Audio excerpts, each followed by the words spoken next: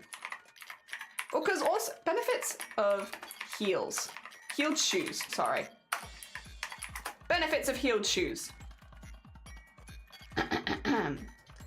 Heeled shoes offer several benefits, including making the legs appear longer and leaner, enhancing posture, and boosting confidence. So yeah, it's your posture. It's the posture thing. So when you wear heels, it makes your back straighten up a little bit for like the balancing side of things. And when you stick your back out a little bit, your butt also sticks out. So there's also that. There you go. Oh dear. Yep. Oh dear. Adding the height. Yeah, the posture. But heels make your butt look good, basically, because of the, yeah. And heels were also originally meant for men, true. As were many things. I am a big believer of wear fashion that makes you feel good, regardless of anything else, when it comes to your gender expression and stuff like that. Whatever fashion makes you feel good, wear it, as long as it's safe. Like, I wouldn't necessarily recommend wearing high heels on a cobbled street. That seems like a stupid idea, but like, you know, vibe. I guess if you want to, they're your ankles. But yeah. Heels make your butt look good. Yes. It's true. And posture is good, yeah.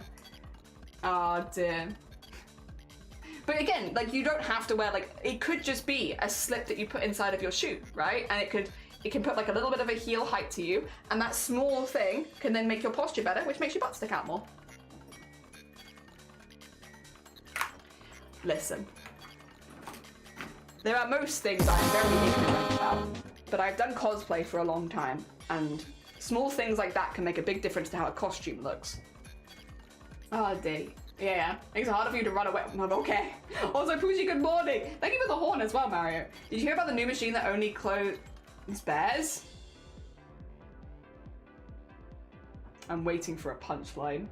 That's not a real thing. To layer them to enhance bars, invest in them high heels. I wonder if I have. I'm sure that I've used them before. I haven't worn them for a very long time. I used to cosplay predominantly as male characters. Like back in the day, all of my original cosplayers were men. And to add some extra height to me, I used to put these things in my shoes, which means they probably are in my Amazon orders from like 10 years ago. The problem is I don't, let me have a little look. Let me look. If I type in heeled insoles. Here they are. No, this is literally like, it's not the same as what I've got. This is effectively it. If I share you an Amazon link, you know what? Actually, let me get an image and put it in the Discord. Heeled insoles. If you've not seen them before, they're very good. I just need to find the picture.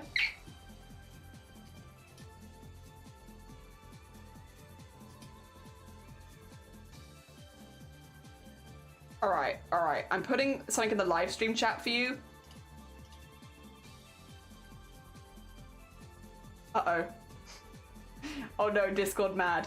Oh no. Discord very mad. There you go. Let me show you this. So normally they'll have like several layers that you can put in. So you can have like 1, 2, 3. Some shoes this will work better for than others. Again, like not all, this won't work for all shoes, but these go inside of your shoe and they basically give you that invisible heel that makes you secretly like a little bit taller. Which is great for costumes and stuff like that, especially like for me because I was doing a lot of male cosplays or crossplays. This worked really well because you could get up to like an extra 2 inches of height, but they look like your natural legs. So for me, that would take me up to like 5'9", which is a little bit tall for a man.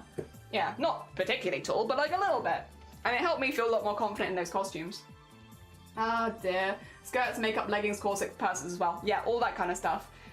They're also Aether, good morning. I hope you're doing well. Sorry, good morning. Dear, I said, did you hear about the new machine that only closed bears? I'm sorry, but it does bear repeating. God damn it. That's what the punchline is. I'm heading out. Mario's lovely to see you. Enjoy the rest of your day. I hope that it goes well. I like how they have like a little gel cushion. Yeah, like again, it's been a while since I've used these, but like when I did use them for costumes, I didn't notice them. Like I barely know, because they just went in my comfortable day-to-day shoes.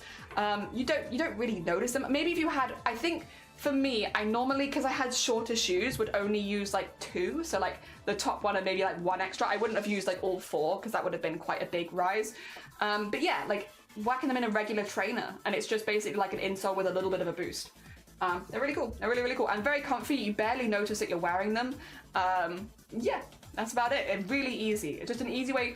Not that I'm saying that you ever need to add height to do a certain cosplay or crossplay or anything like that. Like, of course you don't need to. I don't want it ever to come across that I'm being like, this is the way that you do it. Like, no, but this is an option, which might make you feel more confident, which is what it did for me. It just made me feel more confident portraying male characters. The other thing is, back in the, God, we're going way back when, but back in the day when I didn't make my cosplays from scratch and I altered cosplays and stuff like that, I would often just buy men's fashion and alter it. And I have very short legs, which would mean that they would always be too long. And things like this would mean that I wouldn't have to hem them as much because it would give me that little bit of extra height I needed to actually fill out those men's clothing. So that was also like a benefit. This is way back in the day, lore.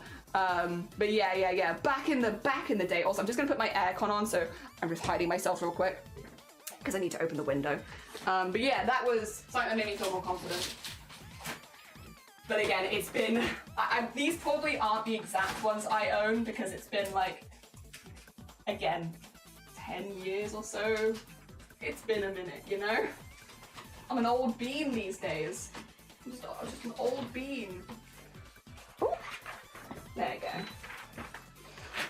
Oh, that's not very good. Let me put that there. Driving in my car right after a beer. Hey, that. Whoa, Mom, it looks like a deer. P-U-I, how about you guys? I would go 100 miles an hour. Oh, no, right, there you go. Sorry. It's just whacking on my aircon. You know how it goes. Ah, dear. I'm very jailhouse of this. I know, it just makes sense. Like, yeah, they're very comfy. Again, at least the ones I had. These might not be the exact same as the ones that I had, but they were probably pretty close. Have you seen the croc hut? Yes, I've seen some interesting crocs. What is on my hand right now? I've touched something. Oh, is it? I thought it was the Velcro coming undone, but it might have actually been the adhesive on the Velcro. I might have to get some more window Velcro. They're running into a stationary object can be quite painful according to a local poll. And good morning, I hope you're good. And by the way, the thing you have, it looks like an adorable alien. That's my son. That's my son. He was made by Starry Side Trinkets. You can exclamation mark star. I should get like a son command. That's my son. His name is Philosopher. I love him. Oh dear. I never expected to have a son, and now I have a son, and I love him. He's so good. He's so good. I got him at, Star gave him to me at TwitchCon, and I just spent the whole day after that going to people being like, look at my son. Look at him.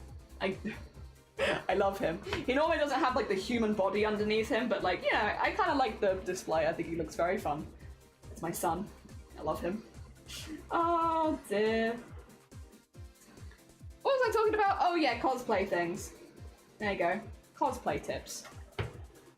But again, this isn't to say that you have to make yourself taller for cosplay or wear heels for cosplay or anything like that. I never want to be like that kind of person, because I think cosplay is something that should be fun, and you should do it in a way that's fun for you, and you never have to change your body proportions for costume. It should only be something that you do if you think you'll enjoy cosplaying more. Yes, just cover my back there, because I do think that's quite important. Yeah, if you think it'll help you enjoy the process more, then yes, go for it. But there are options, but not a necessary thing by any stretch. Oh, there are Star. Yeah, Star. Very talented bean. Very talented bean. Definitely not biased because he made my son. It's still. Grew a torso and got a job at Tesco. Yeah, he did. He's been working very hard. Maybe he'll become a middle manager soon. Who knows? It's 9 Celsius here. Putting on the aircon would lead to sub-zero temperatures, but the good news is that I would have more justification for getting up and making my 4th hot chocolate. What is your go-to for hot chocolate? And has anyone here had ruby hot chocolate?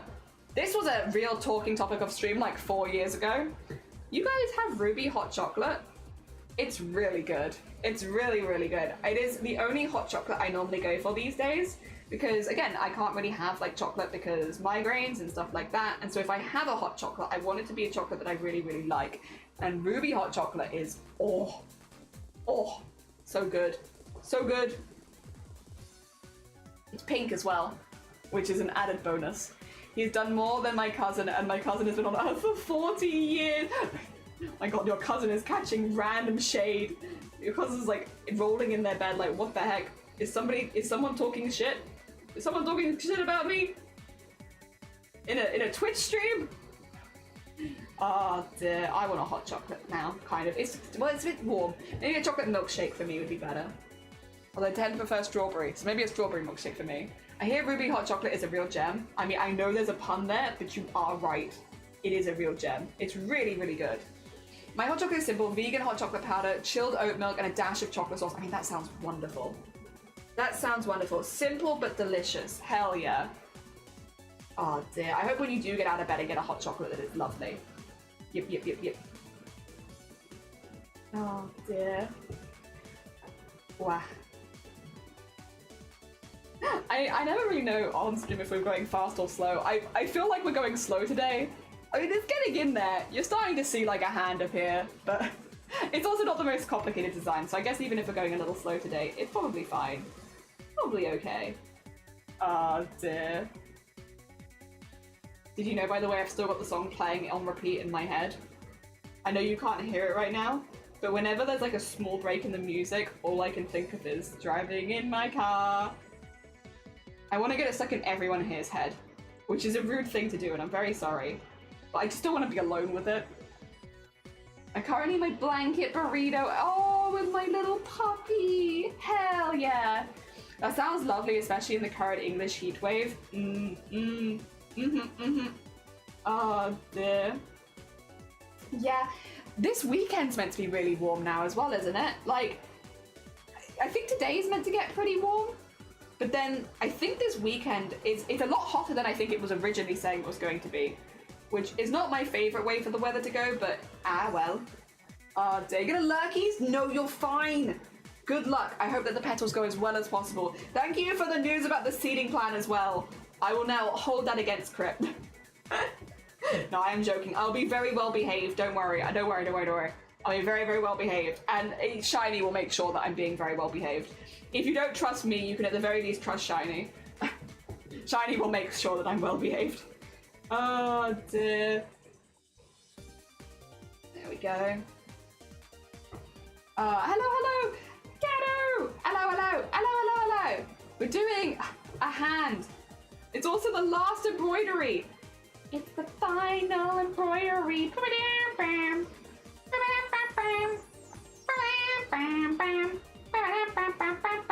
We're gonna do 30 days. 30 days in a row. It's our last one. It's our final day. Oh dear. Also, I'm sorry, you were having a heat wave, but at the same time, I was always like, hang on, whoa, England gets heat waves? Yeah. I mean, once again, we don't get as hot outside the house as you do, but we get just as hot inside the house. Like, again, the hottest temperature I've noticed in this house since living here for 3 years is 41 degrees at like 95% humidity, which was intolerable. It was an intolerable, you couldn't breathe in that room. And that was in our loft, and that's because of British rooms. Yeah, there is no escape. We are trapped forever.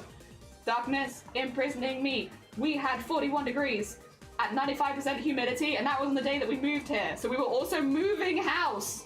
And I think outside it was like 35 degrees, or no, it was like 32. Well, it was hot, but it wasn't the hottest day of that particular heat wave. But it was like 32 degrees outside, 41 degrees inside, at 95% humidity, like getting hit with just breathing in wet.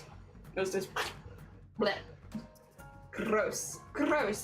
And yeah, you couldn't go upstairs. It was intolerable. But we all did once. Because we talked about it the other day. It's the human thing of being like, it's intolerable up there, guys. Like, you can't go up there. 1 minute, I'll try it.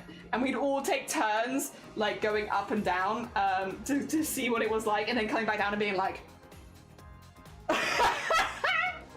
Very human. We're very human, which is... if someone says it's like horrible, you all have to experience it for yourself. It's the human thing. Also, Raven, good morning. How are you doing? Good morning. Oh dear, I hope you have better ventilation in your loft now. So one of the things we've been doing with this house, so both me and Shiny run warm. We're warm beans. We overheat very easily, and we both hate it. So when we moved into this house, we knew it was a fixing up kind of job. Like, it needed a lot of fixing. And one of the things we decided very early was that we didn't want to fix it up with the same problems that this house already had. Because climate change is a thing, things are changing. We wanted to fix it up so that it was better for us. 105 freedom units of heat. 105 at 95% humidity is what our loft was during the heat wave.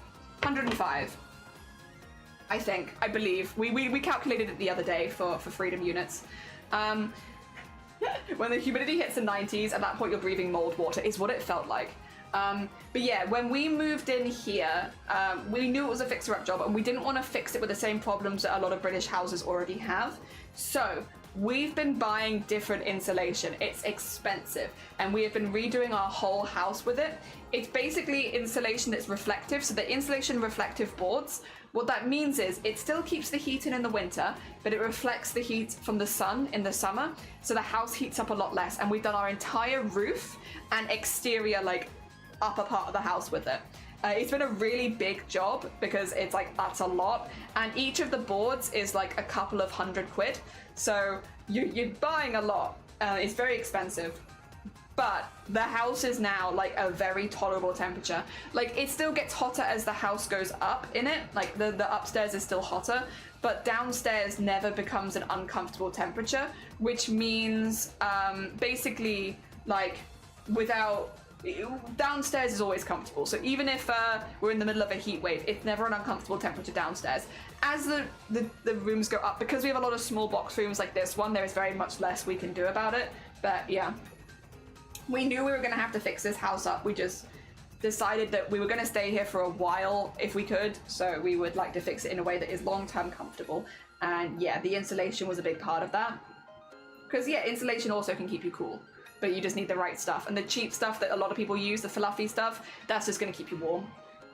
Because it's not going to reflect any of the sun back out again. In Australia, it's the opposite way. Our version of you don't want to go up there is opening a window here at -7. Yeah, so you guys, your houses are not built to retain heat, which means you spend a lot more money in the winter than we do over here. It's opposite. It's like actually like fully opposite. Like I don't have a radiator in this room.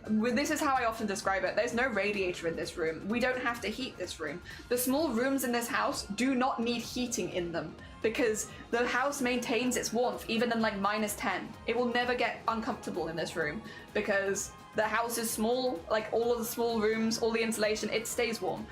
We don't even need heating in most of the smaller rooms in this house. And when we do put heating on, it's like for an hour in the mornings when we're getting up in the bigger rooms, and that's about it. So we spend very, very little heating every year because this house keeps itself warm. But in the summer, there is no escape. You are in an oven if you are not careful, and a lot of British houses are like that. But yeah, so we have like the opposite issues. Your issues are going to be a lot more winter focused because your houses breathe really good. They have wonderful ventilation, aircon is a lot more common, stuff like that. You have ways of staying cool in the summer, but you don't have easy ways of staying warm in the winter, which means you spend a lot more money in the winter. And also like winter months would generally be more dangerous for your elderly and young and stuff like that. So it is, a different set of issues. But based on the same thing, it's the same thing causing the problems. It's the architecture, but it's, again, very expensive to build houses that are comfortable in both high temperatures and low temperatures, which is why for the vast majority of people, you don't get that. It's the houses, it's the architecture. But again, we knew when we bought this that this was a fixer-upper kind of job, which meant we knew we were going to be like rebuilding it in a way that could also be comfortable in the summer. Yeah, because both me and Shiny run warm. We're warm people. And we don't like summers in the UK, so it's been like a discussion since the first day we moved in was like, that's something we're going to be doing. And it's going to take a long time and it's going to be very expensive, but it means that we're not overheating. It's especially important for me as well. I don't like to make everything about myself being a disabled person. However, there's two reasons. One, I can't leave the house as easily as most regular people. These days, my health is a lot better. Like, then when I moved in, my health is better. Like, things have improved a lot. So that I still have a lot of migraines, but day to day, my health is a lot more stable, which is wonderful. And I'm very grateful for that. And I've had some good doctors. But because of that, I am still trapped in the house more than the average person. Two, I have HS, a very common condition. But HS, or hidradenitis suppurativa, is a auto-inflammatory condition where your body starts attacking its own sweat glands, and the thing that normally triggers you to attack your own sweat glands is sweating, which means having a house that heats you up triggers my autoimmune disease to attack me, which is really dangerous, really dangerous. So it was really important for us from day one that we had a house that could maintain coolness. It's why I have the aircon unit. It's why, again, like, we've been changing so much in this house is so that it's really comfortable and safe for me, because this isn't a curable condition. With autoimmune stuff, once your body recognizes something as an enemy, like your sweat glands, so in my case, my body recognizes my sweat glands as an external thing and starts attacking them. Once you get that, you're not cured. You're managing your symptoms, but you don't get better. That's how autoimmune diseases work. Although this is technically an auto-inflammatory disease. Some people will call it autoimmune, some people call it auto-inflammatory. You're attacking your sweat glands, basically. And yeah, the thing that triggers it is sweating. So you don't want to put yourself in a position where you're going to be excessively sweating. It's why I leave this room if it gets too warm and stop stream. It's why we have the aircon in this room. And again, it's why we're doing so much of our house. So there were a lot of considerations that were maybe a bit extra. I don't like doing the whole, oh, I'm disabled and so I need extra things. Because to be honest, my accessibility needs are actually very, very small. But overheating is quite dangerous or bad for me specifically.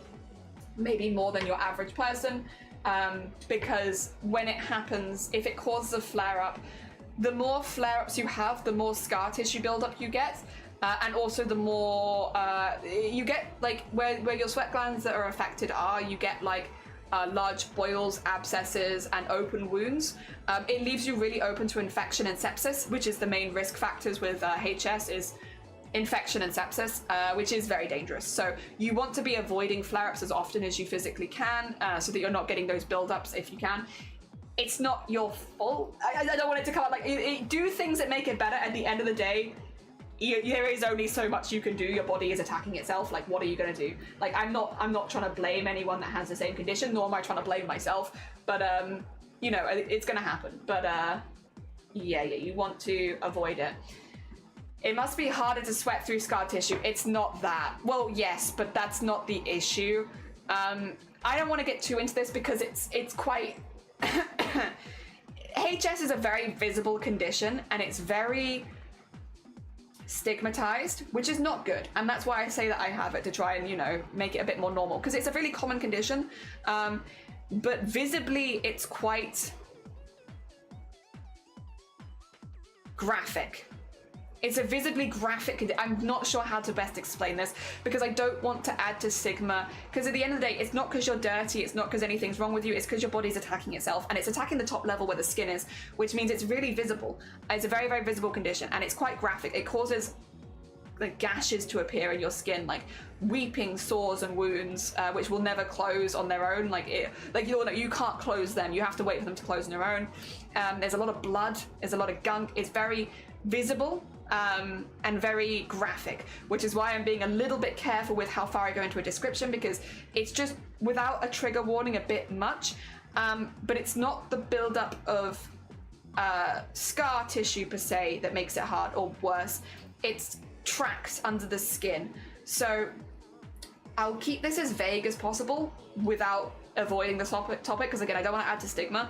When you have multiple flare-ups in the same place, which is what tends to happen with HS, is you'll have affected areas and they'll happen again and again and again. So for me, I keep gesturing to here because this is where my first one was, but I've also got it behind my ears. I've had it under both arms and my thighs. So really common areas where skin touches skin, unfortunately. The ears one is a little more unusual. I don't really get the ears one anymore either. With having short hair, it's much safer. So I don't really get that one as much, but I did used to get it more. And when you have them in the same areas and you're having like the skin grow and shrink and grow and shrink and grow and shrink from these wounds appearing, you get something called tracts under your skin. And the only area I currently have tracts is this arm, which is where you will have healed channels underneath your skin. Where almost like piercings, but really long piercings, if that makes sense. And those can then become really prone to infection, even without a flare-up, because you have like holes healed into you. And the only place I have them is under this arm, and they're very subtle right now. But it just, the more that you get them, it becomes very problematic skin. This is for people that have very severe HS. To be clear, I am relatively mild HS. When you have more severe HS, last case resort would be skin grafts from unaffected areas to replace the skin in those areas from the buildup of scar tissue and tracts. Because once you have loads of tracts, it's very difficult to do very much because you're just constantly getting infections, which is really dangerous, again, because HS can very easily lead to sepsis, blood poisoning, which can kill you. So yeah, if you have really, really bad HS, you might be looking at skin grafts, but that's in like the worst case scenario. I am not that. I have early stage 2 because I have it in multiple areas of my body, but I am very, very, very mild stage 2 where there are good gaps between my flare-ups. So yeah, that is where I'm at. And again, I've maintained that now for like a good 10 years at early stage 2 about where I'm at. It's not gotten worse. So it's just, you know, the same thing that I've been dealing with. The main things that I've had to change are more lifestyle stuff, like not wearing really tight-fitting clothing, not putting myself in situations where I sweat a lot, you know, not sitting in a hot area for long periods of time where I'm going to be sweating a lot. And again, like, we've rebuilt our house around making sure that this house can stay cool. So yeah, again, I'm careful with how much I share because, and I'm also very careful with policing the chat with this sort of thing. It doesn't offend me personally when people talk about my HS in maybe a more derogatory way, because I'm very comfortable with my body and the stuff that it does. I've had this for a long time. But HS is one of those conditions that is incredibly socially stigmatized. It's really common. 1 in 100 people or something have HS. Like, it's an incredibly common condition, but the likelihood of you hearing people talking about it is pretty low.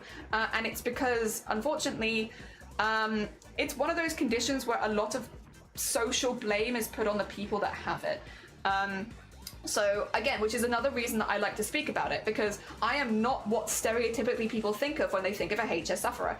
HS can often occur where skin touches skin. So the reason that basically, if you have more fat, if you have more skin touching skin, you are more likely to develop HS. because you have more areas of skin touching skin.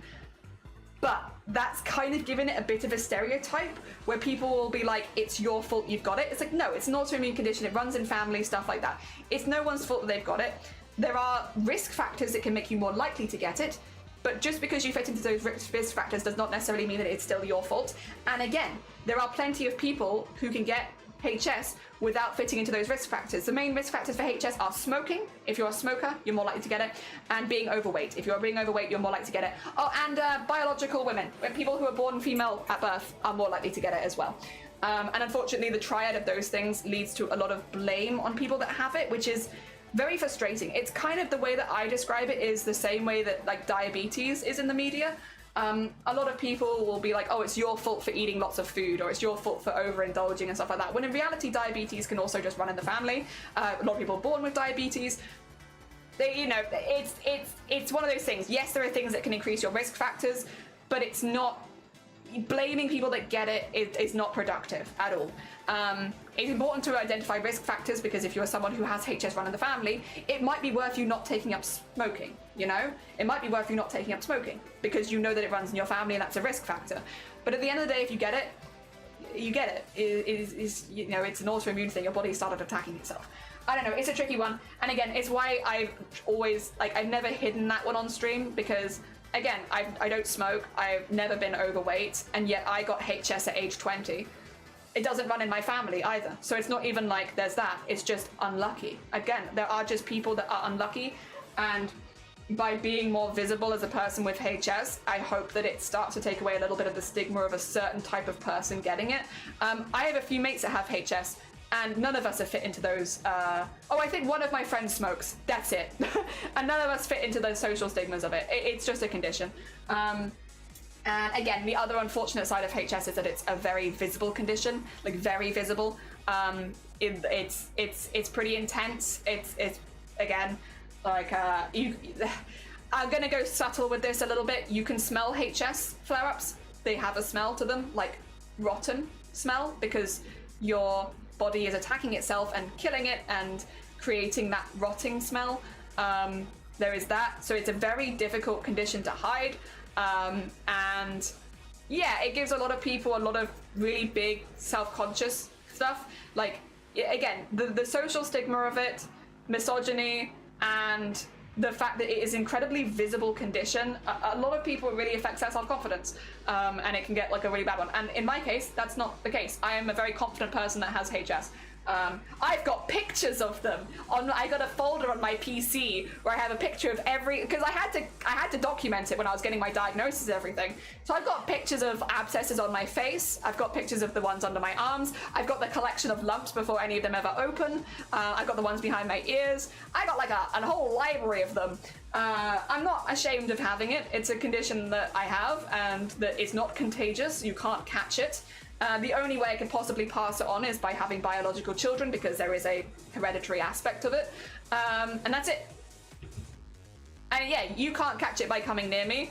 I also look after myself. You know, you get charcoal patches that you can put over that help neutralize the smell so you can't smell it. Whenever I'm having it, I will always cover it up so you never see it on stream. You'll never even see my bandages or wraps on stream. The reason I have a VTuber model is so that when I have more visible flare-ups on my head or face, I use a VTuber model while I'm doing that, so you literally never see it. I manage it, I'm an adult, I get through it and come out the other side, and I don't do things in my day-to-day life that could actively make it worse, like sitting in hot rooms and stuff like that. It's just a thing. We you know, every human has their things that they deal with day to day. It could be that you have a dog and you have to walk it every morning. All right, fair. Sometimes I have to bandage my arm. You know, you just deal with your responsibilities as an adult and get on with it, right? It's one of those conditions for me, and that is exactly how I view it. It's one of my adult conditions that I get through and deal with, and we're out the other side. It is really no deeper than that. It doesn't make me self-conscious that I have it. The only thing I have to have a little bit of carefulness about is how I describe it, so that I'm not describing it in a way that other HS people could find offensive, but also not in a way that's adding more stigma to the symptoms, you know? That's the only time that I ever think about it. Oh, and sometimes I might warn you that I'm having a flare-up week and I just might be a bit more tired than usual, because your body do be attacking itself. So you do get tired. You feel a bit unwell during that time normally. It's like having like flu for like a couple weeks. It's not ideal, but it's at least not contagious. Dear. So yeah, hopefully that explains it well. Apologies, I'm a bit of a rambler, but I hope that does it. I lived in Seattle with floor-to-ceiling windows, which are gorgeous, but death in the summer. We had AC, but our appointment would regularly get into the 80s, and as we closed the blinds, it was a freaking greenhouse. That sounds like a freaking greenhouse. And yeah, breathable headphones. So no, it's tricky. You have to work out exactly where you're having the effect. So I actually had the headphones that fold around the ears, and they caused me to have one of the worst flare-ups I've ever had, even though there was no padding here, because it rested on where the thing was behind my ear, and because it did that, I instantly got massive flare up on both sides of my ear. It was awful. That one took like a few weeks to go away.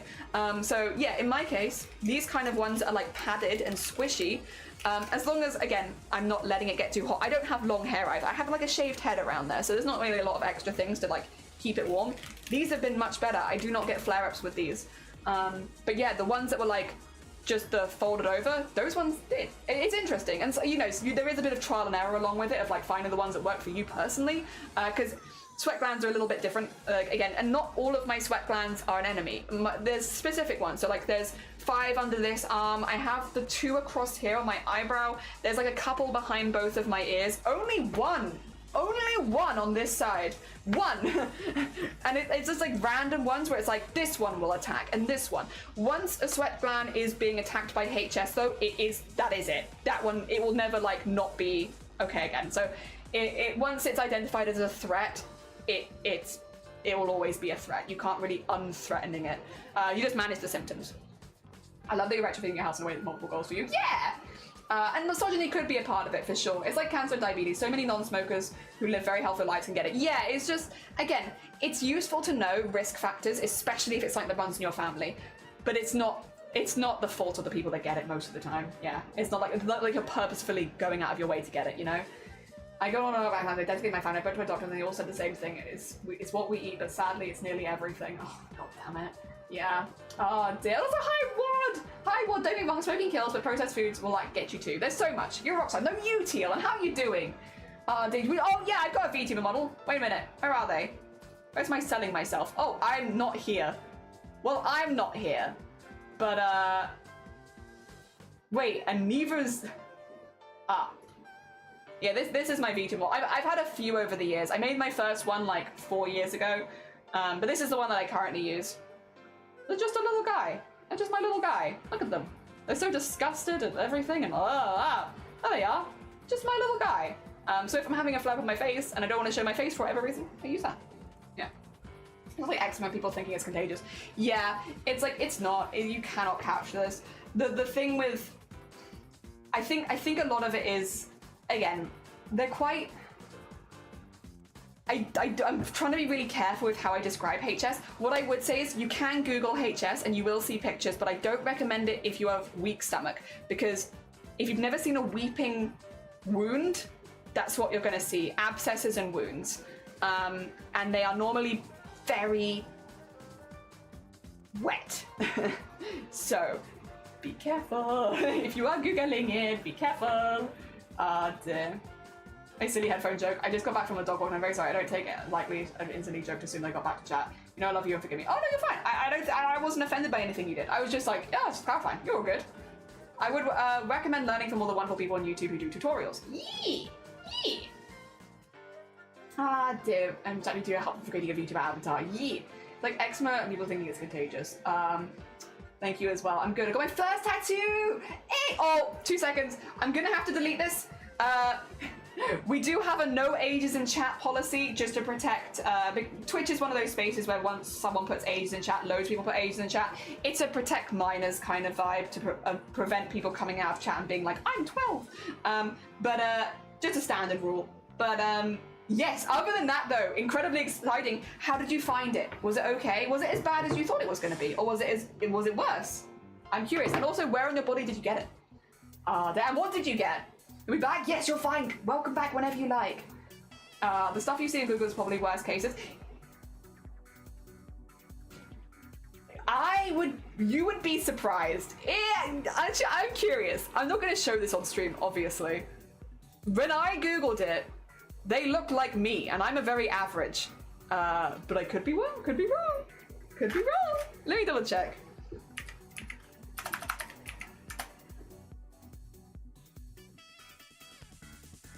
No, that's pretty standard actually. It's interesting. HS presents very consistently. Some of these are definitely worse than mine, but like a lot of these are very like there is one person here that has nearly exactly the same formation under their arm. Like that's me. That is me 100%, and that's like the 5th picture. So yeah, it's surprisingly consistent. Good or bad, depending on what you want to think about that. Also, Messenger, I keep forgetting to share this. Also, guess who's back from honeymoon doing part of the raid train? And already, I did see you put yourself in there, and I was like, I didn't think you were joining us this year. You're more than welcome, though. How are you doing, Messenger? Good morning. I hope you're doing good. It felt like a medium pressure scratching. Nice. And it's of my avatar. Oh, hell yeah. So not too bad at all then. So you actually tolerated it really well. I was thinking in general you look for skin conditions, it's worse. It's an interesting one. HS is very consistent. Signing up for Saturday seemed like a safe bet. Yippee! Coming back that Wednesday. So what Messenger is talking about, for those who haven't seen the pinned comment, Boobtober is now currently open. You can sign up for the raid train, you can sign up for collabs. What I will say really quickly, if you are looking to sign up for Boobtober, please read through the announcement and the how to sign up guide before signing up. Just to protect yourself. We don't want people signing up who haven't like read what charity we're fundraising for and like, you know, the details and stuff like that. We want people to be signing up with the full knowledge of exactly what they're signing up for. So if you are planning to join us, please do thoroughly read those channels first. You have plenty of time because the event doesn't start for like a couple of months. So you've got plenty of time. Spend a moment, read those channels, and then yes, if you decide that you would like to join us, we would love to have you. I just don't want anyone to ever be misinformed or anything like that. We're just avoiding all references to age. Don't tell me how old you are. You can say things like, oh, back when I was 20, I went to this concert. That's fine. But don't be like, I am 20. I was born in this year. Don't tell me your current age. If it's referencing to something in the past, that's fine. But the general rule is do not tell me your current age. The reason we have this rule, again, I explain it relatively often, so I know a lot of you know. The reason we have the no ages rule is because historically on Twitch, those kind of conversation things of how old is everyone? I'm this age, how old are you? This kind of stuff have been terms that have been used to seek minors out in chat for things like, unfortunately, grooming and abuse. Twitch has a long history of streamers and stream communities doing this kind of thing, which is why in general it is safer to just have no ages in chat, especially if you're an 18+ space. There is a human condition of one person puts age in chat, everyone wants to put age in chat. And like it unfortunately leads to like, I'm 30, I'm 40, I'm 28, I'm 12. And then immediately that person is a target, unfortunately. And you just really never know who is lurking your Twitch stream. That's why a lot of people have this rule. They have this rule because it avoids that situation coming up. Because unfortunately with stuff like this, it only takes it happening one time. And that's it, that person is immediately a target. And while you, the streamer yourself, might have no bad intentions, it's very, very easy, especially with unfortunately younger people on Twitch, to get private information that can make them a target. A good example of this, and this is stuff again that has happened unfortunately in communities that I've been a part of before, is someone will identify someone as younger via the sharing of ages in chat. Even as a joke, again, it could be a joke. Lol, I'm 100, how old are you? And then someone realistically says I'm 12. Even as a joke. We don't do it even as a joke. It's not worth it. I think as well, I would never make that joke on a platform like Twitch when it is historically led. People that make those jokes, it is historically linked to pedophilia. And I don't really know how else to put that in like a nice, safe way for you. I would not make these jokes on Twitch. I would not. There is a long, long history of those jokes being linked to pedophiles. It's gonna make people that have been on Twitch a little bit longer question what kind of person you are because of that link. I just don't think it's worth it. I think it's not a good first impression, that's for sure. And yeah.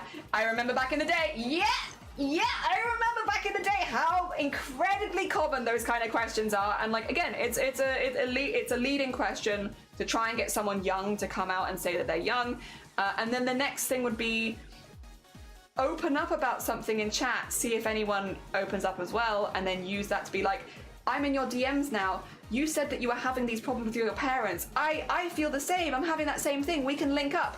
And you'll pretend to be the same age as this person, but in reality, it's a 40-year-old talking to a 12-year-old. And like, again, it's not like a one-time thing that this has happened. This has happened hundreds of times, unfortunately, on Twitch. I have been on Twitch since like 2013, 2014. And I've watched it happen in many communities that I've been a part of. It's dangerous. It's why a lot of channels have the do not put your age in chat rule. Also though, positive news, Twitch has also made it against TOS to say your age if your age is under 13 years old. You, even as a joke, it is specifically said, even as a joke, you cannot go into a stream and say that you're 10 years old anymore, because you can be reported and you can be removed off the platform for the specific reason that that kind of language often is used to be a predator on children. So you can't do it even, so just don't do it. I would recommend never putting your current age in chat, but I would also 100% recommend, not to encourage it. Not that I'm saying anyone today did, but that's why we have the rule. It's why that rule is there. It's why a lot of streamers have that rule. It is specifically for protecting children. Yep. Even if it's not to protect you, it's to protect other people. Yeah. It's unfortunate, but Twitch is not always the nicest of places. Yeah, not always the nicest of places, and there are some really nasty people on this platform. Not the majority, most people are chill, and like this community in general is very chill, but you just never know who's lurking and with what intentions, and yeah, it's a simple rule that means that we don't have that happen. That being said, if anyone here is under the age of 18, please leave. We're an 18 plus stream. Oh, damn. Booped over, guys. I did also tell my teammates to sign up for it. Yay! I'm really glad. Never tell Jelly your age. I'm a fae and I will steal it. It's true. The stream randomly pauses for me, so I have to unpause. Really? Pauses for me when I'm not connected to Wi-Fi. Maybe your PC is overloaded. I've not heard that. Not even as a joke. Remember back in the day, and yeah, the ASL. Yeah, ASL MSN. Wow. Oh dear. It's also because TOS platform does have age restriction. It does. Be safe. Don't be a dingus. Ah dear, you really do run an amazing stream. I'll take a lot out of you. No, I'll be honest. I'm so used to doing the shebang, the whole shebang of like explaining it. I am a big believer of if someone's done something like posted a rule in chat or like posted their age in chat and like not, we don't have that. I'd rather explain, because 99% of the time, especially with the age one, it's not on purpose. And like if I explain to people like, oh, this is why we don't share ages in chat, that's now information you can take with you to other streams, because I'm definitely not the only streamer that has that rule, and it's for the same reason 99% of the time. And now even if you have to leave stream straight away, at least you know, because it's not something I'm going to hold against anyone. I'm not angry or anything, but at least if I explain it, you know now, and you're not just like left in the dark of like, oh, why did you delete that comment? I don't understand. I understand in like bigger streams it's harder to explain one-on-one why certain comments get deleted and stuff like that, but in a stream of this size it's relatively easy to just be like, oh, the reason we don't allow this is XYZ, there's a history of XYZ, we're just trying to avoid XYZ happening here, done. And now you know. Yeah, it's that. It's that. I maybe it is also just the tism, but like because I need things explained to me, I'd like to give people the same treatment that I would want to receive, which is a full explanation. Dear. No Angie, just explain, Let me share my social security number then. I don't know how I would use it, but I would rather not. Now, bank details time! I'm just imagining doing the Shia LaBeouf meme, but like, just don't do it. Don't do it! Let your dreams be dreams! How about blood type? I don't know. I don't know. I guess it's probably okay.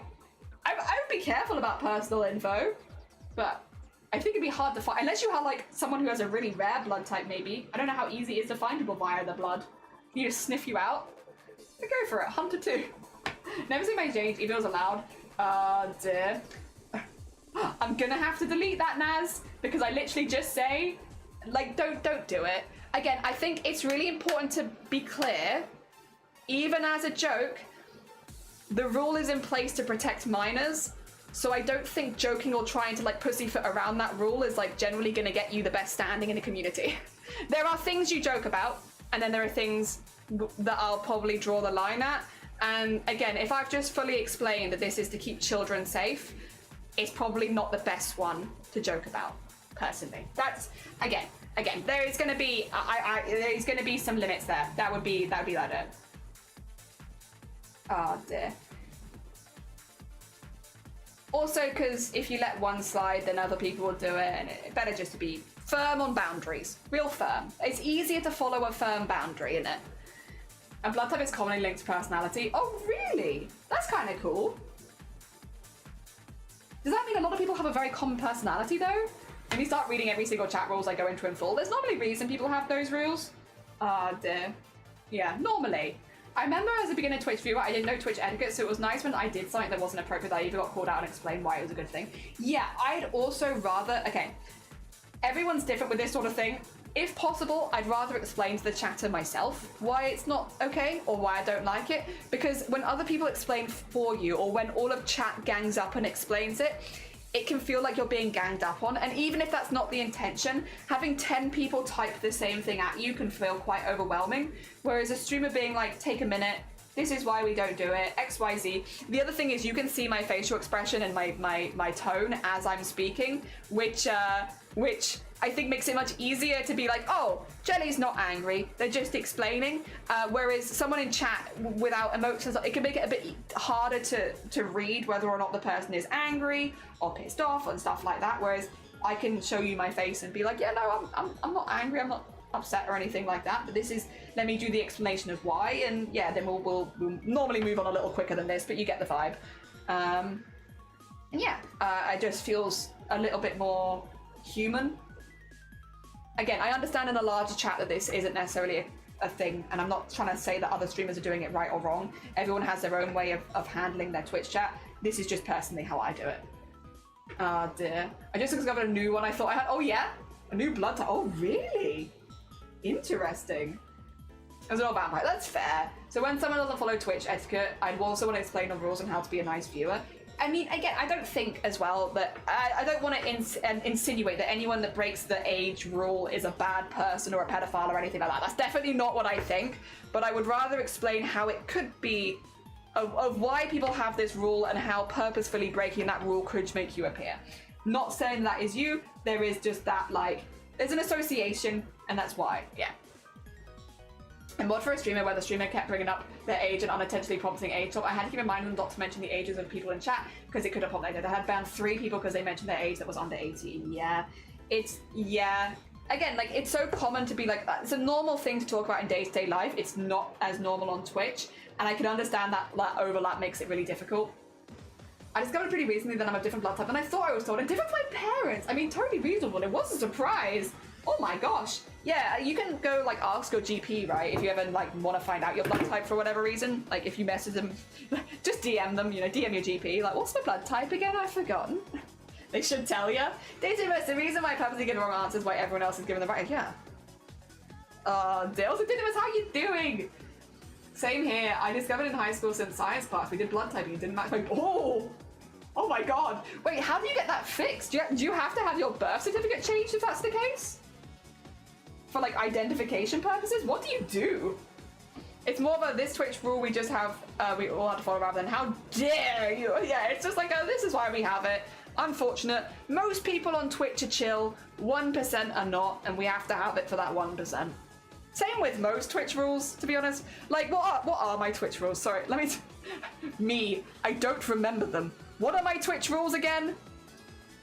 2 seconds. Who wants to bet that I've broken one of my own rules recently? I'd be curious, though. I don't look at them that often. What are my rules? What are my rules for the stream? Let's have a look. Be chill and respectful. Don't give medical advice to jelly or other chatters. The only safe advice we share is go to a health professional, which is super true. Like, if anyone ever comes into chat and is like, what should I do about this medical thing? Go to a doctor. I'm an idiot. I'm an idiot on the internet. Don't go to me. Keep chat to English because it's the only language we can all moderate in. Mature stream 18 plus. No links are in chat. You can't post them unless you're a VIP. You can't post them. No age talk. Please do not say your age in chat. That's literally all the rules. Yeah. I think I used to have it split up more. So I think I used to have rules that were like, no sexism, homophobia, transphobia, racism, you know, none of that. I used to have it all split up into different ones. These days I just have be chill and respectful. But then I do have the LGBT tag underneath the stream. I also have the disabled or invisible disability one. Basically, I think be chill and respectful kind of covers all of the isms and phobias, and then if someone comes in and it falls under it. Basically, the position that I wanted to be in is if somebody broke the rules and was pissing me off, that I could directly be like, check the rules, bud, you know? And it's not chill and respectful to be homophobic or racist, so yeah. We're gonna be like, nah to that one. So I kind of shortened it after a while because I was like, I don't want my rules to be long and then people not read them. Yeah. Oh dear. I'll send the article to live so that the worst crime didn't read. Oh god. I suddenly remembered a period of hysteria. People started persecuting pediatricians rather than man! Like literally just means like look after kids. The balls. Isn't it wild? It's like high school level biology phenomenon. Dominant versus recessive. That is really cool. I did not know that could happen. She's the only person in the world compatible with herself. That's wild. That is wild. Now they do blood types before transfusion now, so it's all good. That is actually really good. That is good. If I know my brother's blood type, there's a chance my family has all of them. New rules. The musical. Yeah, I had to sing them. I don't even manage that. I was not scared of blood until I got shown this cool new facts article. I got excited, I guess. Please do chat. Barely. No links. You do that every day. We are mature. Are you? Yes. How is Jenny Dagon? Good morning. How are you doing? Welcome on in. I said no xenophobia, and you would be surprised at how many people don't know what the word means. I remember having to look this up, but it is like against people from different countries and stuff like that, or different areas, different countries. But it's different. It's not the same as racism. I'm gonna have to look it up. I'm gonna be an ignorant bean. I know it's not good. I know it's like disliking someone because of where they were born and stuff, right? Or xenophobia. Attitudes often vilified based on foreigners. Okay, so it is foreigners' social national identity. Yes, okay. It is that. Yeah. It's interesting how people don't feel a certain way and don't know the name for it is. Yeah. It just means hate for another group of whatever. Yeah. It's like something with xenomorphs, like the Alien films. That would be nice. It is for countries. Yeah, it's for outsiders, foreigners to the community, social or national identity. Yeah. So all of that. Like I said, you'd be surprised. Yeah, genuinely. I'm not going to go in looking to hate on anyone. I've said this before. This is a controversial topic. I will say, get ready. Is everyone ready for controversy? I hope it's not too controversial because I think it just makes sense. But it is technically a controversial topic in the UK. I don't think making jokes about other people based on the place they were born is funny. I don't think lol the French or lol French people, ha ha ha, is funny. I think making fun of people for, I think it's lazy. I think it's incredibly lazy comedy. I don't think disliking, doing the jokes at people because of where they were born is very productive, nor do I actually think it's very funny. I think the biggest crime is that I just don't think it's very funny. Making jokes about people based on the way they pronounce certain things, I don't, like, if it's me mispronouncing something, that's one thing, I think that's funny, but if it's like making fun of a whole, country for the way they pronounce something, I don't think that's really very funny. I think that's just you're making fun of the way someone speaks, which, again, I think it's like low-level comedy. I just don't think you're a very funny person if that's what you have to go for, to be like, ha, guys, I'm funny, and you have to make fun of an entire, like, country of people, or the way that an entire country pronounces something. I just think maybe you're not a very funny person. Again, I don't think it should be as I don't think it should be as a hot of a take as it unfortunately is, because in the UK it's super common to make fun of like the French or something like that. And I just don't think it's very funny, to be honest. I think it's very low-level comedy. I think you could do better. I think you could do better. I'm sorry. I just don't think it's funny. Like, I'm not gonna cry offended kind of levels. I'm just like, what, am I meant to laugh? Like, what, you think you said something really funny or clever? Like, you didn't. Yeah, I just don't think that is super, I don't know. I don't think it's, like, kind of boring. Oh, dear. Oh, dear. Yeah, I just think it's boring. It doesn't offend me. Like, people come in here all the time. We get it a lot as a Twitch streamer. Like, for instance, I be honest, I think the British are pretty bad for it. I think the British are awful for it, actually. I think the British are awful for taking just a nationality and that's the funny joke punchline. But we also get it in turn as well. Like, you know, when we're looking at stereotypes, like British people, you get the whole Tuesday bottle of water in it. Doesn't bother me. I'm not gonna be offended, but like, I don't think it's funny. You get the, your teeth look shit. Okay. Okay, I'm not going to be offended, but I'm also not going to find it funny. Like, you know, it's just like... There are ways that maybe you could spin these with, like, a twist to make them funny again. Definitely possible. But, like, when you're just recycling the same old things over and over again, I just don't think you're probably a very funny person. I think you're probably a little uninventive. Yeah, I'm not offended. I'm not, like, it's fine. I'm not gonna, like, people come in Tuesday bottle of water, I'll literally repeat, I'll go Tuesday bottle of water in it, because it is my accent, it's fine. But like, am I gonna be like, ha ha ha ha ha? No. Am I gonna think that you're a comedic genius? No. No, I'm not gonna, I'm gonna think you're probably maybe not the most creative person. Oh dear. And in a community like this, where we have so many creative people, you're not standing out in a good way, I suppose. Oh dear, spicy take. Yeah, like, oh yeah, like, yeah. A part of comedy is unexpected, and how sheltered do you have to be for being French to be unexpected? Yeah. Hon. Don't find most jokes funny anymore, to be honest. That's fair. I still find a lot of jokes funny. I just think, like, I'll be honest, I still find, like dad jokes, cracker jokes, that kind of stuff, like, funny. I think they can be, and I do still laugh at all of them. I'm a very giggly person, generally. I find a lot of things funny, but I don't find that funny. And I don't find it offensive, either. I just find it very boring. I would like people to be more clever. Yes, I would like more cleverness. I would like you to consider what you're doing, what you're saying. Oh, dear. I places like that and actively resist exposure to anyone unlike, yeah, them. These are ones that I hear. The comment feels very targeted. I would like to have people be more clever. No, Grubby giving me an egg for no reason is very funny, don't worry. It is.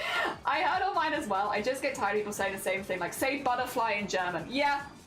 And then they claim that I don't say it right because I don't yell. Yeah, it's just like, I'm not offended. I'm just disappointed, you know? Woodland, good morning. No, you're fine. Have a lovely, lovely lurk. Take care of yourself. So basically, it is like, just be better comedian, please. Yeah, genuinely, my take of this is like, if your punchline has to be someone's nationality, you're not funny. Not as in like, I'm offended and upset. You have no originality around your comedy. This is comedy that has been doing for hundreds of years. Like, you have effectively come out of the woodwork and said, why did the chicken cross the road to get to the other side? And then you're like, why is no one laughing? And it's like, because we've heard it before 10,000 times. It brings nothing to the table. If you're genuinely wanting to be known as a funny person, learn to be funny. Like, practice your delivery. Have a little, like, look into like being more original. Find the things that make you laugh and try and build stuff off that, you know? When was the last time why did the chicken cross the road actually make you laugh? When was the last time that made you laugh? And if it didn't make you laugh recently, then maybe, you know. Yeah. Have a, try something new. Oh dear. For me, the type of comedy, well, okay, I will say actually though, I do very different comedy stuff on stream than I do with, say, Shiny. But this type of stuff that I like to do with Shiny, which, you know, because I know that it makes him laugh and it's something that I'm relatively good at, is the, like visual gag into straight face explanation of what's going on, if that makes sense. Oh dear. Like saying like a dad joke but with the straight as a face as if it is full fact. That's my favorite. I don't really do it on stream very much. Maybe it's something that I could incorporate into stream more, but like the kind of stuff that I do to make Shiny laugh is like, you know, it's the whole dear. It's the whole you know, I'll use a very basic one because we used it the other day. I'll use it again, but like knocking over some herbs and spices in the kitchen, being like, ah, oh, damn. Shiny being like, you're right, and then you can hear Shiny walking towards the kitchen to make sure that I haven't hurt myself, and I'll be like, no, it's fine, I've just got a lot of time on my hands, and then I'll go to clean it up, nothing else. And I love him coming in being like, what do you mean you got a lot of time on your, and that, my favorite. Number one, that's what I like to do. Again, it happens more off stream, but it's that. It's the whole like, I want you to be so disappointed in me. And I will make the worst jokes possible, completely dead-faced, and that's what I'll do. And that's the kind of stuff that I do off stream the most. That kind of humor. Brings me joy. It brings me joy. And then I'll normally follow him around being like, but you smiled though. But you smiled though. Look, see? Ha ha, ha ha, funny, ha ha ha, ha ha ha ha. Very obnoxious. Yeah, I don't really do it on stream because it's definitely like more of a, I guess like that's what I do with my friends. I guess it's a, you know, a kind of speaking style I do more with like friends, family, Shiny, stuff like that. But that's always kind of been more my go-to. Yeah. Comedy just ends up being a way to launder razor viewpoints and reassure other folks. Yeah, sometimes it's just like bad faith. You're 100% right. Lurk for the dead? Lurk for the day? Lurk for the day. Day, not dead. Oh my god, lurk for the dead. But fair enough. Have a lovely lurk. Have a lovely lurk.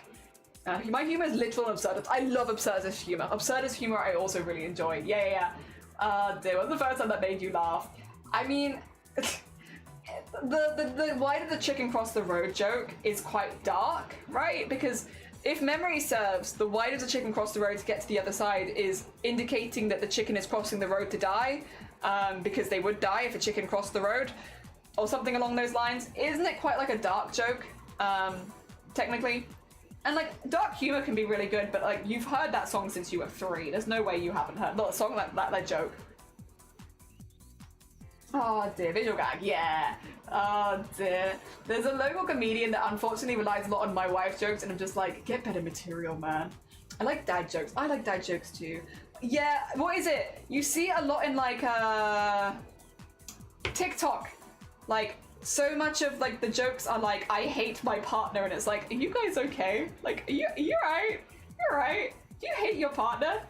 I mean, there's like making a joke at the expense of your partner every now and again, but like, do you guys like the people you date? Or marry? Do you like them? You're a fan of the people that you like? I'm not sure. That's why I did the chicken cross the road. The answer is hold your pants up. The other joke is why do the firemen wear red suspenders to get to the other side? Lurk for the dead. I like lurk for the dead. It's a strong message. Talk about that. It's just silly because we're talking about chicken themselves. Like, why are they crossing? It also is that. Yeah, it's also that. I'm watching Twitch stream on my Firefox. When the internet connection gets bad, it pauses. Really? I didn't know that it would do that. That's interesting. Definitely not something I understand when I was 3. Oh my god, I never thought of it. Yeah. It's like, why did chicken get to the road to get to the other side? The other side being the other side. They died. Dear. You know, despite me knowing who Shiny is, half the time I'm like, who the hell are they talking about? That's my husband. Yeah. The person I bother the most, honestly. Just bother. It kind of went, well, other people will find it funny, so yeah. I hate when people shit on marriages, like, why the heck are you married then? Yeah. It's like, I think it's fine to have your bugbears with your partners and stuff like that, but like, you're meant to love the person you marry, ideally. And I think if every joke is like the, stupid husband, stupid wife, doesn't get it. It's like, do you communicate with your partner? Oh dear. A lot of them, I think it's the... Maybe it's... Okay. Oh god. This is maybe gonna... Oh, is this gonna get me in hot water if I say this actually? No, I won't say it. I won't say it. I think it's...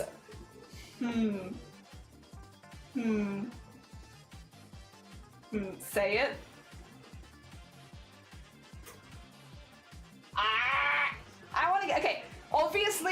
obviously this is not all straight relationships, to be clear, obviously. But I do want to say, the vast majority of this kind of comedy, it's always straight couples. It's always straight couples doing the my husband or my wife. Like, I do not see it. Anyone who is having any kind of queer relationship seems to be pretty happy with their partner.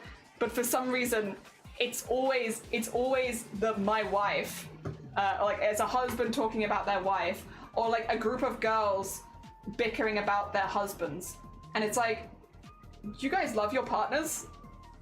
There are very, very few instances where I would actually talk meanly about Shiny behind their back. Like, they'd have to do something really bad. And I think even then, I would discuss it with them first. Like, I wouldn't be discussing it with a group of friends. Maybe early on in a relationship, but not when you're married, right? Early in a relationship, discussing with your friends is a red flag, yada yada. That's super normal and safe and like a normal thing to do. So I'm not here to disrespect that. But like, if you're married to this person and there is something they're doing that's annoying you, why not talk with them? I don't know. Wild.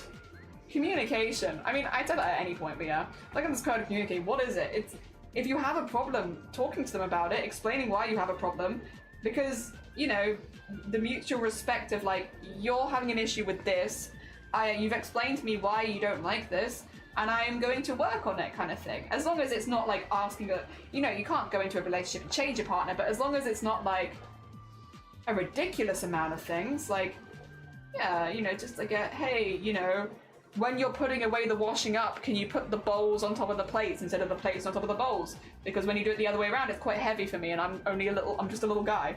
Stuff like that. Communicate it, you know, rather than bitching behind their back. There's really no reason. I feel like bitching behind your partner's back is also just gonna lead to like arguments down the line. Oh dear. I know my husband all the time. Recently it's been with start digging in your butt twin, but he got really sick of the Fortnite battle pass be like it repeating after a while. For me it's the, I'm just a little level 1 goblin. I've only got like 3 hit points. You could kill me so easily with your sword. I wouldn't even drop any good loot. It's in good faith. You know, people spend even half their time talking with their partners instead of about their partners. That is such a good way of putting it. Like, talk with them instead of about them. Like, genuinely. It would solve so many of your issues. You don't have to live in a permanently annoyed state. Like, you can be happy with your partner. Wild. Oh, dear. I feel like my wife jokes are characteristics of a certain generation. I want to believe that too, but like, at least on TikTok and stuff like that, I've seen a lot of people my age and younger making those same sort of jokes.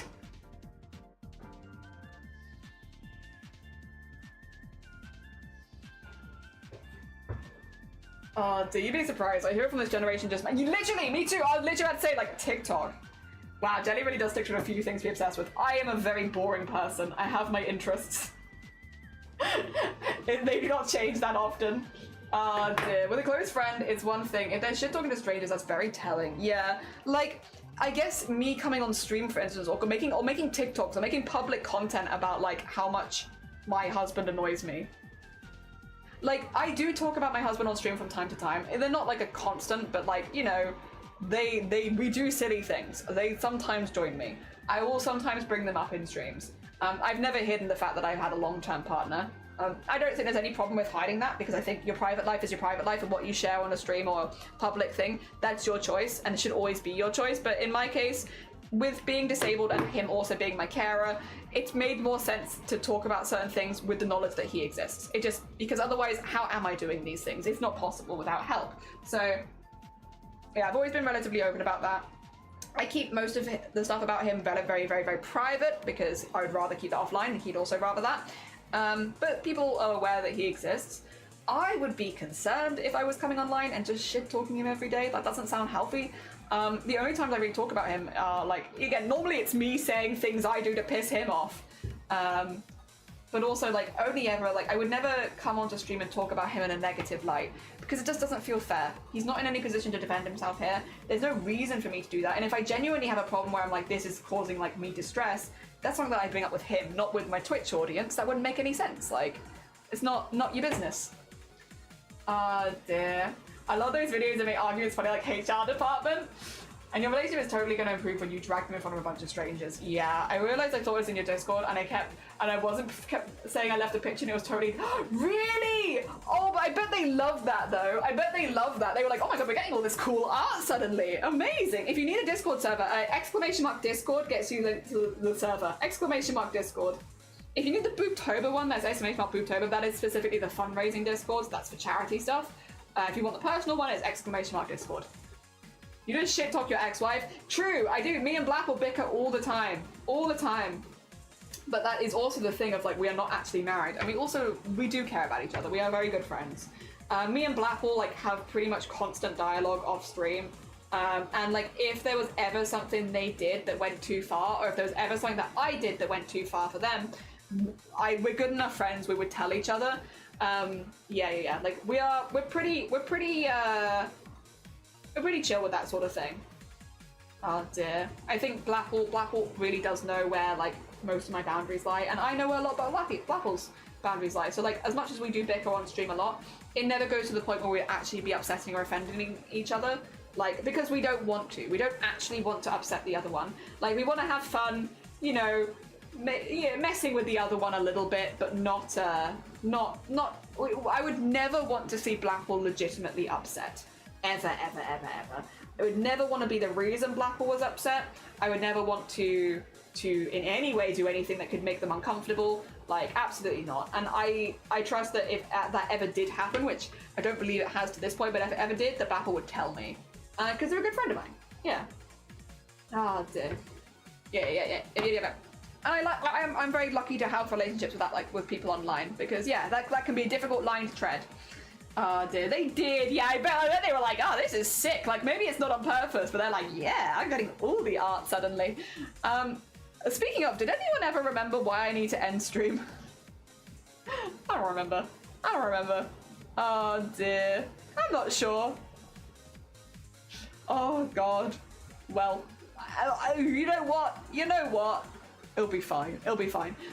I will say we're probably going to do like another half an hour of crafting, and then we're going to do Discord Art Share. So if you want to get in with Discord Art Share, you have about half an hour to post. Yeah. Shiny didn't remind me for the floor. Nah, they were probably in a meeting. They can't hear me very well if they're in a meeting. I just wish I knew. Like, I know that I need to cut stream a bit short today, but I don't remember why. This is such a stupid, like, does anyone else have this? Right, streamer brain is like such a thing, and I think a lot of streamers have this, where when you go live, you do your whole stream, you chat for a while, and then afterwards, you forget everything that you plan to do. So like, if you were like on stream and you were like, oh, after stream I'm going to message this person, and I'm going to go do this, and then I need to just quickly post this here. You might say that on stream, but as soon as stream is over, streamer brain, you forget straight afterwards. Like, it just feels like everything leaves your brain and you don't remember any of it until someone reminds you later. And I think that's such a common thing with streaming. Streaming is the only thing that gets me like this, but like, that is very, very classic streamer brain, right? But I would also say streamer brain goes the other way. It's almost as if streaming is like a separate dimension and your brain is different here. Because anything that I say that I'm gonna do before stream, I forget as soon as I go live. I'm like, you know, I need to do this, and I need to finish my stream then. And I go live and I'm like, why did I need to finish my stream again? And then I'm gonna end stream and I'm gonna probably remember straight away. But like, while I'm here, oh nah, different dimension this is. I don't remember. It's gone. While I'm in this streaming dimension, I'm never gonna remember. Ah dear. Yep. Dear, I can't relate. Sloth, how you doing? Good morning. I hope you have a good weekend planned. That's also very fair. You don't really do that. You don't get streamer brain? That's super fair. Not everyone gets streamer brain. I only have it around streaming, which is just because I think it's just like I get very excitable. I'm a very, very excitable person, and I get excited to talk to people and stuff like that, and that just makes everything else leave my brain, because I'm just like, I'm just excited to talk to y'all. I have a nice time. I'm a very extroverted person, so having the opportunity to talk to everyone at the same time is really nice for me. Dear. Stream is usually such a high energy time that you use up many screens. You are not ready. This is me toned down. Like, I am less toned down than I used to be. I used to really tone myself down for streams. I am a very hyperactive person. As in, like, you will often catch me running around my house, jumping over furniture. Like, I am the most typical hyperactive person you ever did see. There isn't a downtime. And I'm just as chatty off stream as I am on stream, which is often why if I do a collab with someone and I don't have to leave, I will stay on, like, I stayed on the call with Blapple for like 3 hours post collab before, just being like, and Blackpool's like, I need to go, Jelly. I need to go. And I'm just like I am such a social battery. My social battery just does not really go down. And like, given the opportunity, it will just continue and continue. I am a very, very hyperactive person. It's why a lot of people assume that I have ADHD, because I am hyperactive, and people stereotypically associate ADHD and hyperactivity, which you do have the H in there, so it does make sense. But like, I'm just hyperactive.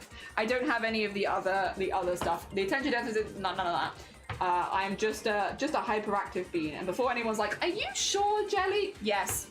Yeah, no, I'm someone who was diagnosed with autism very young. You bet your ass they checked, and it's like, nope, this bean, not ADHD, just autistic actually, just that plain vanillatism. But yeah, no. So I am literally just very hyperactive and incredibly extroverted. That's it. So I don't actually use that many spoons from streaming. If I do an exceptionally long stream, like 8 hours plus, yeah. Then it does hit me a little harder. I'll normally start to feel like my voice is going and stuff like that. Like, I'll have a big smile on my face from all the chatting that we've done. Normally, like, I really enjoy doing longer streams, but they do make me tired. It's just because I'm like talking so constantly. Normally in life, I do not get the opportunity to just chat. But streaming gives me that opportunity. And I really, really like it. But yeah, obviously there is the tiredness that comes from talking 24/7 for like, you know, a longer stream. And that's okay. And that's okay. It be like that. I would like to build up my stamina a little bit more, but we can work on that when we're not doing a marathon, I think. Oh, I'm behind. I think I'm busy worrying. I've always lived with someone with ADHD my whole life, so I'm also worrying about them. I have constant stream of brain. It just doesn't turn on enough. Fair, Sloth. You know what? You're fair and you're valid. Also, have a lovely lurk. Have a lovely lurk. You're super cool. No, you. No, actually, Wad, you. Also, did you see Will's car for you? I love that. Will was like, Goat is cool. And I was like, you know what? Will's got some good opinions. Goat is, in fact, pretty cool. The flea gain upcycle. Yay! Yippee! We get to see it finally. Even more streaming stamina, 24-hour stamina? No, probably not 24-hour. I would love to regularly be able to do 8 hours. That would be really fun. Because after 8 hours, I do start to get into like when my migraines normally start. So like, and that's what it is. That's when they normally trigger. So I don't want to get too far into like the migraine part of my day. But if I could go for 8 hours consistently, I would really, really like that. The other thing is, of course, there are going to be life things. Like, if I need to visit the post office, I can't stream for, like, more than, like, 5 hours, which is hilarious, but also, so probably 8 hours consistently. I can do an 8-hour stream pretty easily. It just, the consistently 8 hours is a little difficult. Yeah. I might go ask Shiny why I said I needed to end stream. I'm genuinely curious. Beep, beep, beep, beep, beep.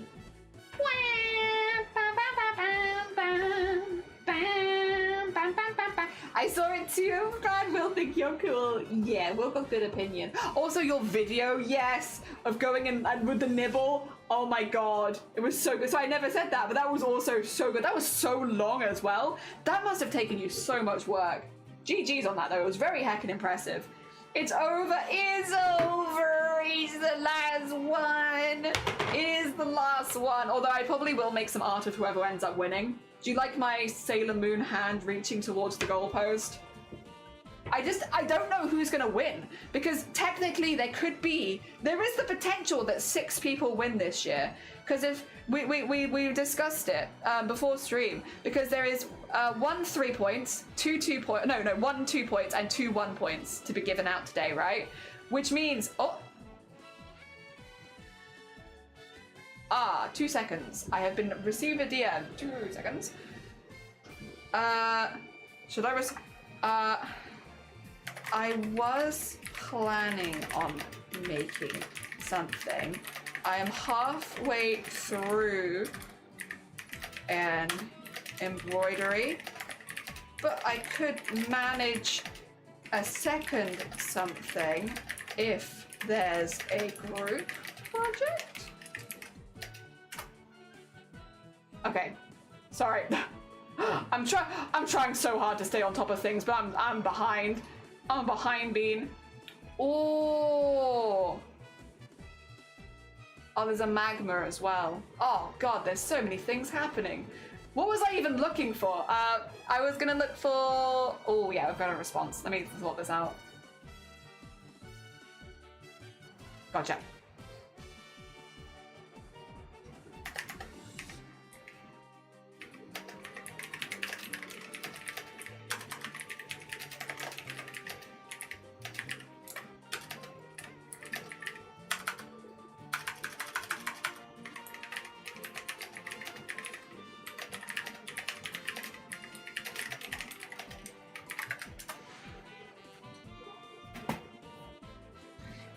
What was I going to look at? Yeah, no, I was going to look at the scores and doors. That's what I was going to look at. Scores on the heckin' doors. All right, so based on the scores from yesterday, Dunk Sunk has 1, Sven has 2, Fan has 2, Kuzaloyan has 3, Mr. Green has 3, and then Funky Pepe and Volant have 4 each. So hypothetically, if the 3 points went to Dunk Sunk, that would get Dunk Sunk to 4. If the 2 points went to either Sven or Datfam, then one of them would get up to 4. And if the 1 point went to Kuzalion and Mr. Green, then there would be 6 people with 4 points. Which would mean there'd be 4 winners. Also, thank you for the hydrate. You are right. Thank you, thank you. That'd be 6 winners, hypothetically. Now, that would take a bit of a coincidence to have happen. Like, you would have to work pretty hard for that to happen. But technically, there is the chance that there could be 6 winners. And so I was just like, well, I want to embroider whoever wins, but I don't know how many embroideries that's going to be. There could also be only 1 winner. If either Funky Pepe or Voland gets the 3 points, they will win overall.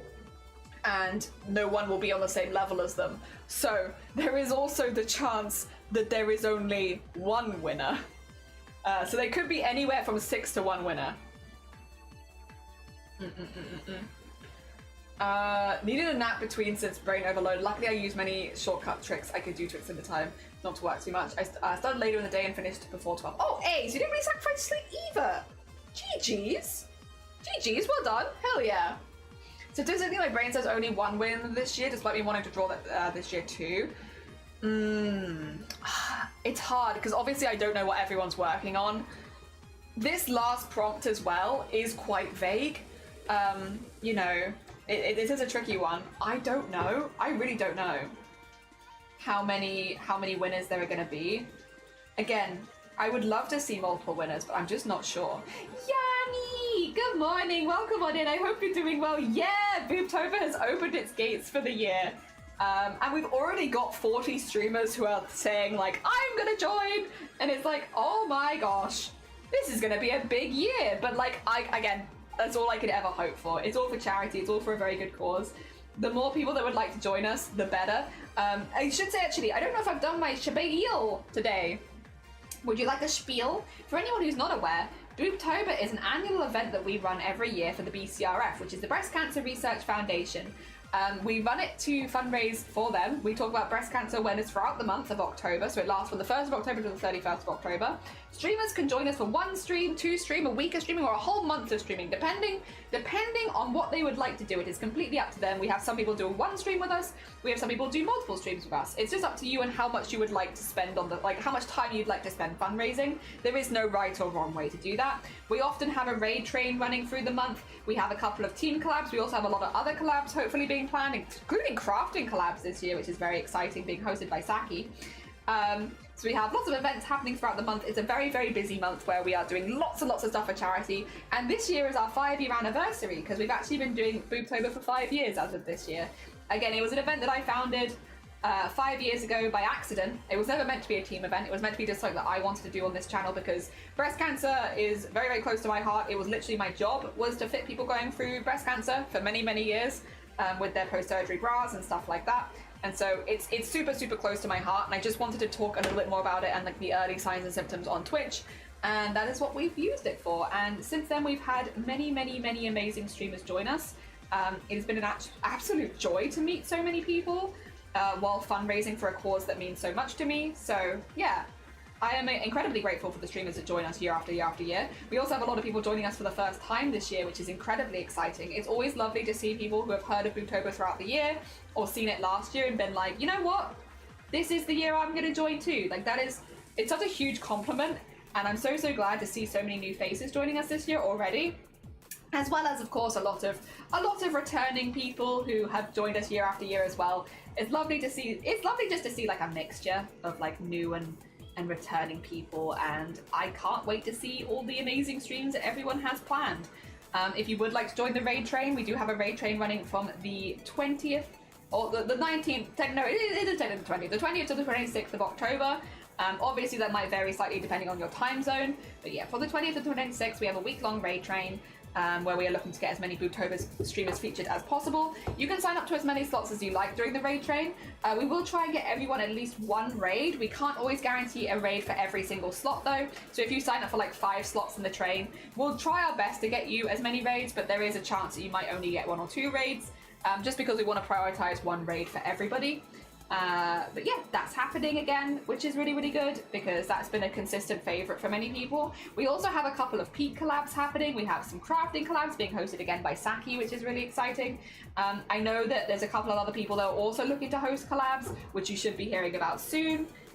So yeah, lots of community stuff happening, lots of opportunities to meet more streamers if that's what you would like to do. And again, hopefully lots and lots of opportunities to broadcast about your fundraiser and have you talking about breast cancer and stuff like that. If you are a streamer and you think you'd like to join, the only requirements is that you can stream at least one day between the 1st to the 31st of October and that you're comfortable speaking about breast cancer and breast cancer awareness on stream.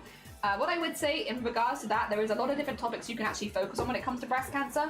A lot of people aren't necessarily always confident talking about breast cancer in women, but you can absolutely talk about breast cancer in trans and non-binary people. You can talk about breast cancer in men. You could talk about breast cancer in younger or older people. You could focus more on the mental health and social stigma around breast cancer or fact busting or something like that. There are lots of ways that you can talk about different aspects of breast cancer without specifically talking about boobs if that makes you uncomfortable.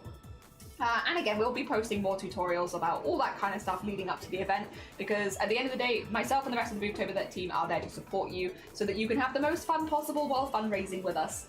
So yeah, hopefully that is a good spiel. Hopefully you all feel nice and up to date. If you're not a streamer planning to take part with us, the TLDR is October's a really fun month. Get ready. It's a big month for us, full of events from basically start to finish, and I can't wait to share it with you. Yep. Yeah. So if you are not a streamer, you just got a lot of fun stuff coming up in this stream and many other streams too. The winner is Art. My husband is designing you a tattoo if you hit the big goal. That's awesome. Hell yeah. And Altiria, have a lovely, lovely lurk. Take care of yourself. That's awesome. I still need to get my Booktober tattoo. It's just been a money thing, but I'll get there. I know what I'm getting. I just need to save up. Oh dear. But no, I'm so excited to see what everyone does every year. Again, it's one of those things. Never intended to make a community event like this because I stand by people that purposefully make community events. They are Twitch's strongest soldiers. They are very, very cool, but also they are mad. They are mad. You know, project management with Twitch streamers is like herding cats. I love them all very deeply. I also love cats. I love them very deeply. But my god, it is a full-time job when you are doing it. It's why I have so much respect for people like, for instance, Supreme Doom on Twitch, who I don't get to speak to so much because of our time zones, but every time I hear Supreme Doom like making a community event and stuff like that, with hundreds of other streamers and all that kind of stuff and organizing it all, I'm just like, you're mad. You're mad, but I have so much respect for you. Like, I know firsthand just how difficult it is to organize that many streamers into one event, and the fact that you're doing it, and again, like, you know, streamers like Unmocker as well, the Mocker lot, doing it for the community and all that kind of good stuff, it's amazing. It's really, really amazing. And it's like a huge cool thing that people do. I personally was not a streamer that was ever going to put myself forward to do that kind of community event. Booktober kind of fell into happening. But again, I couldn't be more happy that it did. As much as it might not have been my intention to run a community event like this, I'm very glad that it's gone as well as it has. Yeah, and that it's been a consistent thing. I do think you have to be mad to do this kind of stuff, but it is very, very worthwhile as far as like raising a lot of money for a charity that really means a lot to you. Like, it's very worthwhile. It's a lot of work, but it's very worthwhile. Yep. I'm gonna make community event for my friends. Oh, hell yeah. Do it. You're a little bit bad, but then I think you already knew that. And to be fair, if it's friends, it's a little easier. Not just cats, it's kittens, yeah. Like, I love all the streamers that join us at Booktober, and they are wonderful, wonderful people, and I would not trade them for the world. Like, we have so many amazing people join us for fundraising every year, but, like, it is important information. If you've never run a Twitch event with streamers, it is like herding kittens and cats, but you get used to it. You get used to it. You know, you get used to the kind of things you want to make sure that you're making really clear and stuff like that, double checking with people. It's a job, it's a full-time job while you're doing it, but if it's for something that you really care about, you'll not notice it as much while it's happening. Like, I do describe Booktober while it, like, now that we're locked in, it's a full-time job now, but it's like, again, something that I care about deeply, that I really want to see do well, and it's worth it. It's worth it, and it brings me a lot of joy. I wouldn't run it year after year if it didn't bring me a lot of joy. Oh dear. And outside of streaming planning too, it takes time out of their life to do stuff like that is incredible. Yeah, like genuinely, I have so much respect. So much respect. Because again, in my case, I keep running Booktober year after year, but it was never my intention to run the event. So I shouldn't really get the same credit as people like Supreme Doom, who have gone out of their way to run events for people like that, because they've done it on purpose. Me, I wanted to do an event for I literally wrote it as my intro for Booktober, because, like, you know, you can introduce yourself in Booktober. My introduction for myself was, I founded Booktober 5 years ago after being a post-surgery bra fitter for many years. Raising awareness every October was a big part of my IRL job, and when the pandemic hit, most of the people we worked with were classed as high risk, and we could no longer do our regular public awareness stuff. We used to visit hospitals, do catwalk shows with people going through breast cancer, big fitting events with rented out spaces, the works. I missed doing that so much, I planned a month-long awareness-raising event in October called Booktober, and I planned to share breast cancer facts with my community. As I discussed my plans online, more and more streamers asked if they could join, and eventually I caved and made this server to share information. Booktober was never meant to be an annual team event, but I am so proud of this community and the amazing work they do with every streamer that have joined us to help share information about breast cancer. You lot are amazing. The event literally wouldn't exist without you. And it's super true. The people that joined us the first year, we had 25 people join us the first year, and Booktober quite literally wouldn't exist without those 25 people that asked if I could make it a consistent event, and like asked to have a server and like all that kind of stuff. Without those streamers, Booktober would never have become the event that it is today. And so I'm also very, very grateful for them for pushing me to make it more of a team event, even though, again, it wasn't my goal. Oh, dear. Very grateful, very grateful. Oh, dear. Luckily, the organising is not much work for my event. It's like compiling stuff, remembering everyone who joined, making PowerPoints and forums, and then done. When forum finished, I can ask someone else to count the numbers, and then I edit the previous PowerPoint. Nice! Hey, that's not too bad. I feel like I'm just so quiet when it comes to streaming. I mean, that's fine. Again, we have all sorts of people. If you're planning to join us for Booktober, that's definitely not a problem at all. Ideally, with an event that's for charity, especially when the main goal of the event is raising awareness, which is what Breast Cancer Awareness Month is and what Booktober is. It is raising awareness is number one. Fundraising is a wonderful side effect, but it's not the main goal of the event. The main goal of the event is to talk about breast cancer and spread awareness. If you can spend 5 minutes of your stream just being like, you know, we're doing this for Breast Cancer Awareness Month. October is Breast Cancer Awareness Month, and myself and many other streamers are getting together to talk about breast cancer. Did you know that anybody can get breast cancer, regardless of your gender, regardless of your age? That the signs and symptoms are very similar in everybody, and you are looking for lumps, unusual patches of skin, any unusual discharge from the nipple. If you are happy and confident to say that, basically, and just do 5 minutes, maybe like every couple of hours, or maybe once a stream, that is still raising awareness, and we want as many people as possible that do different types of streams, because people that like my streams are not going to want to go to a quieter stream, but people that go to quieter streams are not going to want to come to my streams. So we are going to have a very different audience, and when it comes to spreading awareness, you want to reach as wide of an audience as possible. So an audience that prefers quieter, more mellow streams where there is less talking or stuff like that, they're not going to come here. That's not what this stream is. And thus, I am never going to be able to raise awareness to those people, because they're never going to be in my stream. That's why it's important that we always emphasize having streamers from a lot of different backgrounds and stuff like that. You know, a lot of streamers are also more likely to listen to streamers that they relate to more heavily in their personal life, whether it be where they live in the world, what healthcare is like where they live, maybe be their age range, maybe be their gender, maybe be their sexuality. It's a very human thing to want to listen to people that have shared more life experiences with you, or to prioritize listening to people that have shared more life experience with you. That's super, super common. We all do it to an extent. But again, that's why it's important to talk to more people and have more people. Like, for instance, I live in the UK.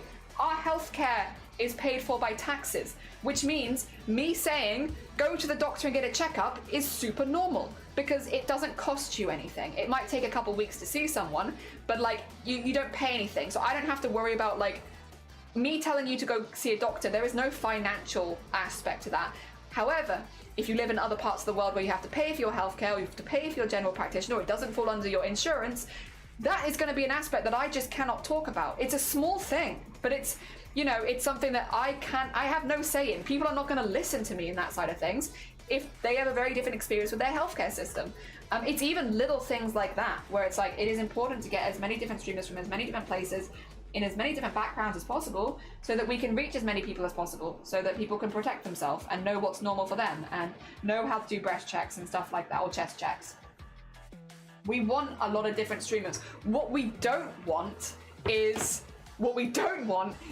50 streamers who are all exactly the same kind of streamer as me, because we're gonna have the same audience. We're not gonna be reaching that many new people. We want a diverse range of streamers joining us who can talk to a diverse range of audience.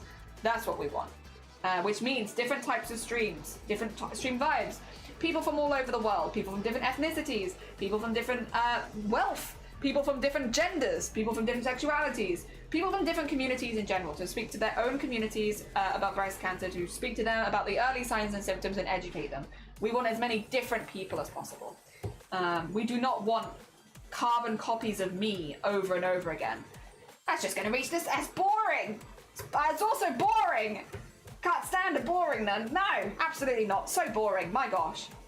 We don't want that. We want a nice variety. Ah, dear. Ah, dear. Here in the US, it's important to appeal to how important that is. Yeah, lovely money and early catching can save money in the long run. True. Also that, which again is not something that I necessarily would have thought of, because that is just not a factor in the UK. That is not something we have to think about, which we're very lucky to not have to think about. But also, it's hard for me to appeal to those people. Also, Kitty, good morning. How are you doing? Welcome on in. We're doing our last embroidery as part of a marathon. So this is going to be our last embroidery. We're reaching towards the finish line, gonna grab it, you know, kind of thing. The prompt today was photo finish. This is not exactly a photo finish, but I think that it's close enough to get the vibes across. And I've just realized that I've missed a piece here and I'm gonna stitch it in. But yeah, we're just doing a hand reaching towards the finish post. A nice simple piece, because we've been doing an embroidery every single day for 30 days now. My hands are getting kind of tired. But only a little bit. Only a little bit, don't worry. They're mostly not tired. They're a little tiny bit tired though. But I can't blame them. It has been many, many moons now of embroidery. The next week, I don't know, actually, can you see it even? No, you can't quite. Oh, you can actually. The stack is getting so tall it's starting to appear on stream. That's why preventative pre-screening is a hot topic in our tax support healthcare. Yeah, it's like, again, you're going to have different priorities because of that sort of thing, and it's why it's important. I would love to contribute, but I don't assume. Are there any examples of what non-streamers can do? Yes! Actually, good question, Rebecca. Very, very nice question, and that leads me on into things. So there's a few things. One, sharing Boobtober posts. If you watch a streamer that is a Boobtober streamer, not necessarily me, but like any of the people that you know that are following Boobtober or that are going to be streaming for Boobtober, share their posts on like social media. Like if you see them post on Blue Sky, retweet their post or whatever it is, repost their post. you know, any of that, really, really good. Go share it around, because the more people that see it, the more people that might be able to join. So whether it is the sign up forms or whether it is anything else like that, just sharing it around. That's always really useful. Sharing things on social medias, in different Discords, stuff like that, just so more people know that it's happening and so we can get as many people involved as possible, even if you're not planning to join yourself. That is always incredibly helpful and helps a lot. Another thing that you can do if you are looking to support charity stuff but you're not planning to stream yourself, would be lurking the streamers that are fundraising. You don't need to necessarily talk. If you want to go into, like, I always, whenever we can, if I know someone's going live and fundraising and I know it's like their first fundraiser or they're just starting, I'll normally tell my community, hey, so-and-so's just gone live for the first time. They're fundraising for Boobtober. If anyone wants to go, send them some words of encouragement. Just like, you've got this. Thank you for doing this. I hope that it goes really well. GG's on the fundraising. Anything that's like positive in their chat to cheer them on. People that are fundraising for the whole month, it can be quite a slog by the end, and like there is a lot of hard work and planning and preparation that goes into these streams. So anything you can do in their chats to cheer them on, really, it costs you nothing, and it's a really nice thing to go do. Speaking of costing you nothing, another thing that costs you nothing is lurking those streams. You know, helping boost them in the algorithm so that more people discover them, so that hopefully more people do donate and stuff like that. That's also another thing that costs you no money and supports charity streams and events and stuff like that. So sharing their social media posts, chatting in their chats, encouraging them, and lurking them. All of these things cost nothing and are really, really helpful. Another thing that some streamers will do, and I would say if this is something you're planning to do, it would be worth you joining the Boobtober Discord. If you're not planning to stream yourself but you want to contribute, we do have team giveaways. So last year we had like a giveaway every $1,000 that the team raised. If you speak to a member of staff, normally that's me, to be clear, that's normally my job, but if you speak to a member of staff, probably me, if you have something that you'd like to give away to the community, we are only taking finished pieces this year. We're not taking commissions just because of, unfortunately, things happening in previous years where people get ghosted. So we are only taking finished things. But if you have a finished thing that you'd like to give away, say for instance, you've made a 3D printed dragon and you're like, I will give this away if we hit $2,000 on the team total. You'd be more than welcome to do that. We have actually had quite a few times previously people that can't stream but would like to still give stuff away, and they'll often donate something to the team giveaway at a certain goal. And again, it's just like a thing that cheers them on. That one isn't free, obviously, because you are sending something out, either if it's digitally or traditionally. Like, you are going to have to post something out, you are going to be making something. So that one is a little bit more high effort. We'd never expect that from anyone. But yes, that is something that sometimes people do. Another thing that sometimes people do that, again, we'd never expect from people, but has happened previously, is people making art for Boobtober. Making Boobtober art of the Flappy the Ghost mascot, or any of the people that are fundraising and stuff like that. Often we use the art year after year after year, so if you are happy to make art and have us use it as a community, whether it be slides about breast cancer, it could be just like a nice promotional piece that some people can use and stuff like that. Especially if you have a specific aspect of breast cancer that you'd want to focus on. Maybe you want to focus on breast cancer in trans people, so, or like maybe trans men who've been through top surgery, and you'll make like a PowerPoint that has that in it with some art. Up to you, completely up to you. There are a few rules. We do recommend no nipples, just because, yeah, Twitch stuff. But like avoiding nipples is a good idea. We actually have the check your lemons thing for a lot of people this year because it's a little bit more Twitch safe. But yeah, all of that's also good. Again, it's not free because it does take your time, but it's another option if you were looking to spend more time and you are an artist. Otherwise, yeah. Ah, dear. Hopefully that explains it well. Sorry, that was probably quite a lot of information. Ah, dear. Went jelly. And looking into embroidery as a craft I want to try. Is it hard? Embroidery as a craft is the same as any other art, I would say. You'll find a style that you really enjoy in it. So this is a technique called thread painting. I can get some finished ones. And applique. I'm doing like a lot of applique as well. Like kind of a mixed media sort of vibe. But you can kind of tell I have an art style. It's normally pretty heavy line based. I then use like little highlights and pick things out, but I've been doing like a lot of applique and stuff like that. There's an art style here. This is kind of a style that I do a lot of. It's not any more difficult than any other art or craft, I would say. In fact, if anything, it's relatively cheap to start because you can use a lot of scraps and you just need like a color of thread and go for it. And a hoop. You will need a hoop.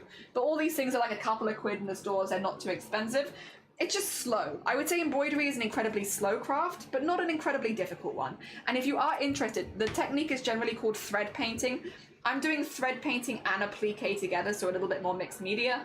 But yeah, the general technique would be called thread painting if you were looking at more examples, because people do amazing things with this. We're doing an embroidery every single day, so we have to do quite a few things that make it a little bit quicker. But if you're not planning to make an embroidery every single day, you're just, you know, wanting to give it a go, then you would be able to do a lot more slower techniques, which give you a lot more range in the things that you're doing. And the things we're talking about are fundraising for breast cancer, doing Breast Cancer Awareness Month in October. There is an event that we do every year called Boobtober, where we fundraise for breast cancer.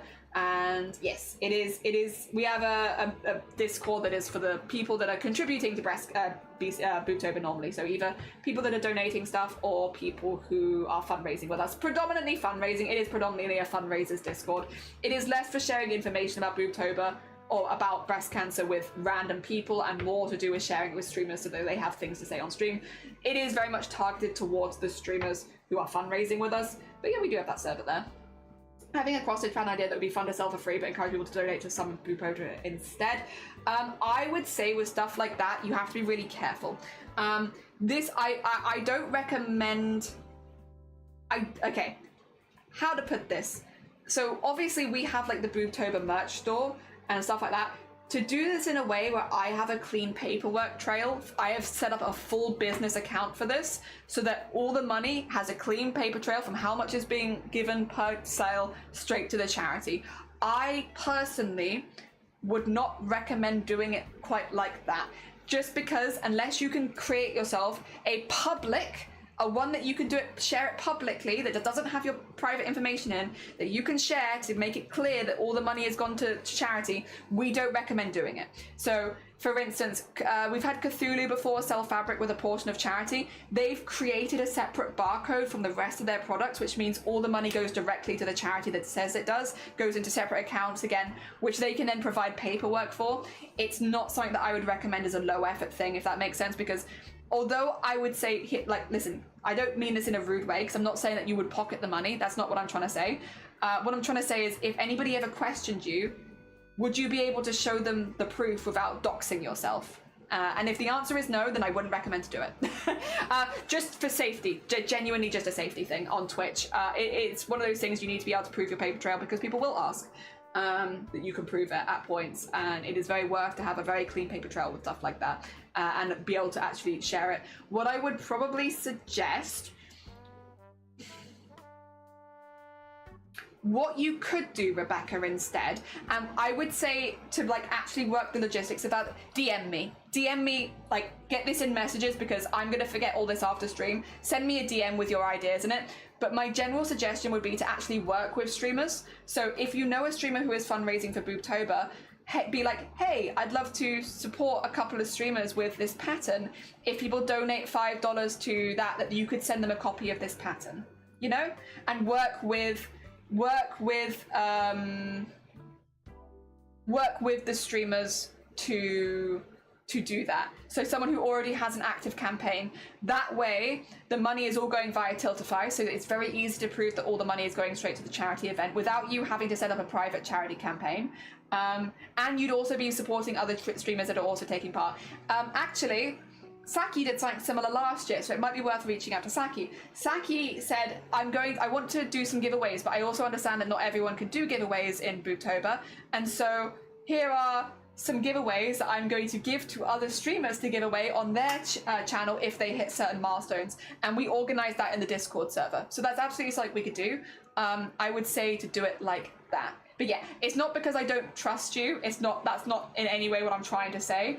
It's more like I know people will ask potentially to see your full paper trail, and I don't want you to dox yourself. I don't want you to put yourself in any danger doing this, especially because people can ask for your paper trail with the intention of doxing you.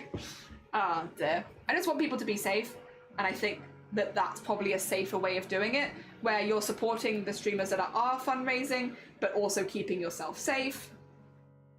That would be my suggestion, personally. Especially if you already know a streamer that is fundraising that could work with you with that. And if it's a cross-stitch pattern, I would have a few suggestions of people that I would be like, this might be a good streamer to work with who's joining us, or this might be a good streamer because they predominantly do cross-stitch. there'd definitely be some people that I would recommend, you know, of like, if this person would like to work with you, they'd be a good option, you know? People will fear the money was pocketed because so many done that in the past. Yes, so on Twitch, there is also, unfortunately, a long history of people doing charity things with bad intentions. It's why Tiltify is so popular these days, because Tiltify sends the money directly to the charity and there is no streamer interaction with it ahead of time, which is ideal.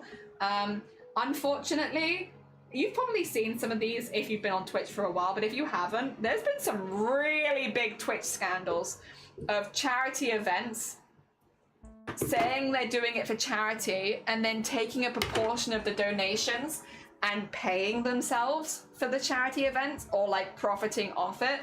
And you'd be surprised how often that's actually happened over the years on Twitch. Because I think from any normal brain person, that's just not something you do. That's just not normal. That's not a normal thing to do. You don't do charity for personal gain. That's weird. You do charity because you're passionate about something and you want to fundraise for it. That's why you do it. You do it out of your own time, out of your own pocket. That's something you want to do. That's normal. What's not normal is to want to try and profit off it or to get any personal gain off it. It's something you do for that. We've definitely had some comments before from people that might have been doing it for other reasons, but yeah, for the most part, that it should be something you do for the love of the charity that you're doing it for. It's also why I always recommend, before ever signing up to Boobtober, make sure that you've read the how to sign up and make sure that you've read about the charity so that you know that you're happy to fundraise with us, you know? I want you to be fully informed about what you're doing. I don't want you to come in half informed. That's not good. Oh dear. Yeah. Also, Techno, how you doing? Good morning. I'm here now every now and again. I hope you're doing good. We're on our last day of our marathon. We're in last day. We've done a full marathon. In Sweden, we have an organization that works with breast cancer. My thought was free download. Okay. 2 seconds. This is a really important point. Boobtober specifically fundraises for BCRF.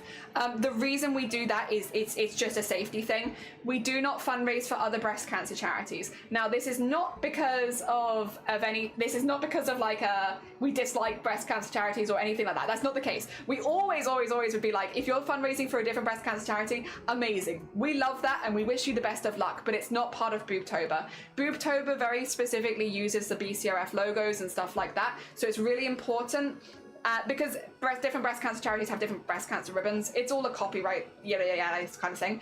Very specifically, Boobtober is BCRF. It's why it's only ever fundraising for one charity, and it's always BCRF. Boobtober is for BCRF. It is in support of BCRF. So if you were looking to do this as part of Boobtober, it would have to be for BCRF. The money would have to go to BCRF. Again, it's nothing against other breast cancer charities. I don't want it to come across as like, we don't like other breast cancer charities. Not the case at all. Like literally, I've been chatting with Copperfield and against breast cancer behind the scenes for years. We do communicate with other breast cancer charities.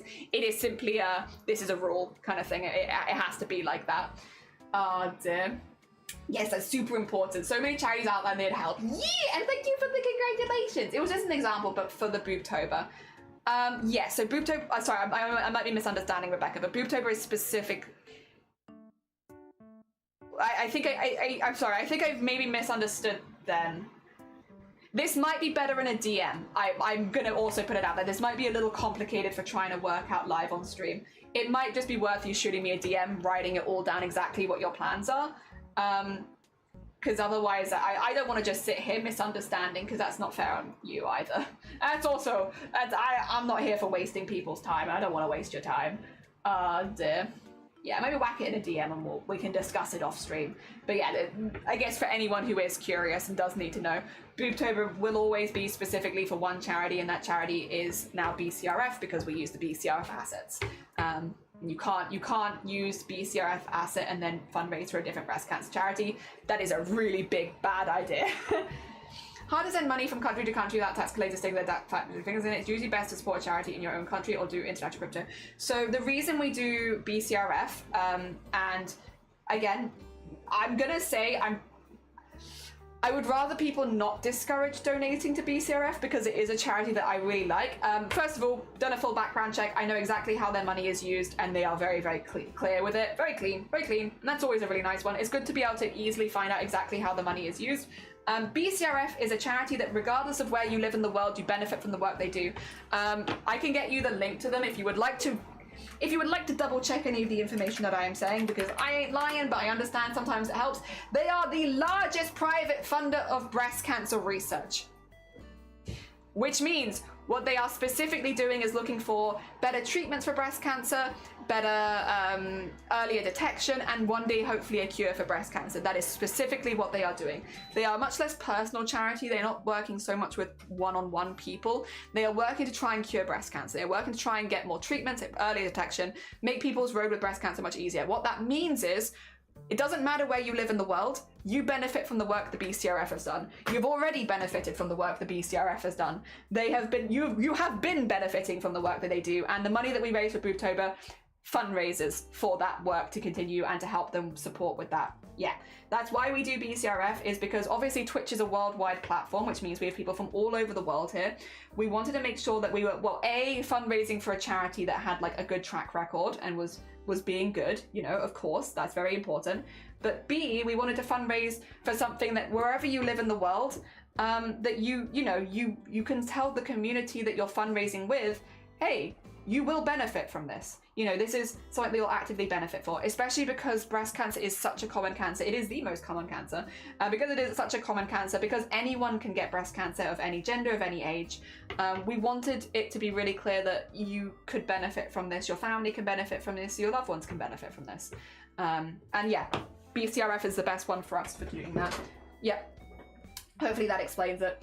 They're very cool. They're very, very cool. And they've always been very communicative with us as well, which has been wonderful. They do amazing work. They really do.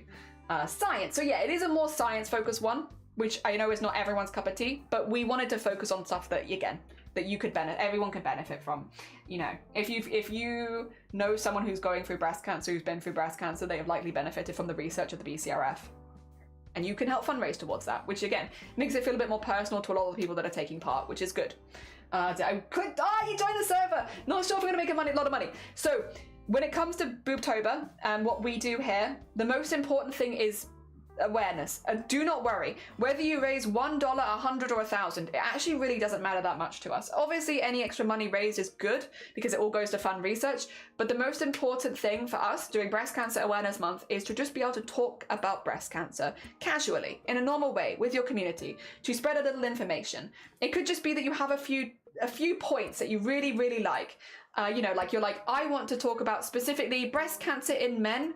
I want to talk about breast cancer in younger people, and I'm going to focus on those 2 points. And when I start my stream, I'm going to be like, hi guys, did you know that you can get breast cancer when you're younger? Did you know that men get breast cancer too? Well, they can. And there's a lot of stigma around breast cancer in younger people and in men with breast cancer. And I'm here to debunk that today for you.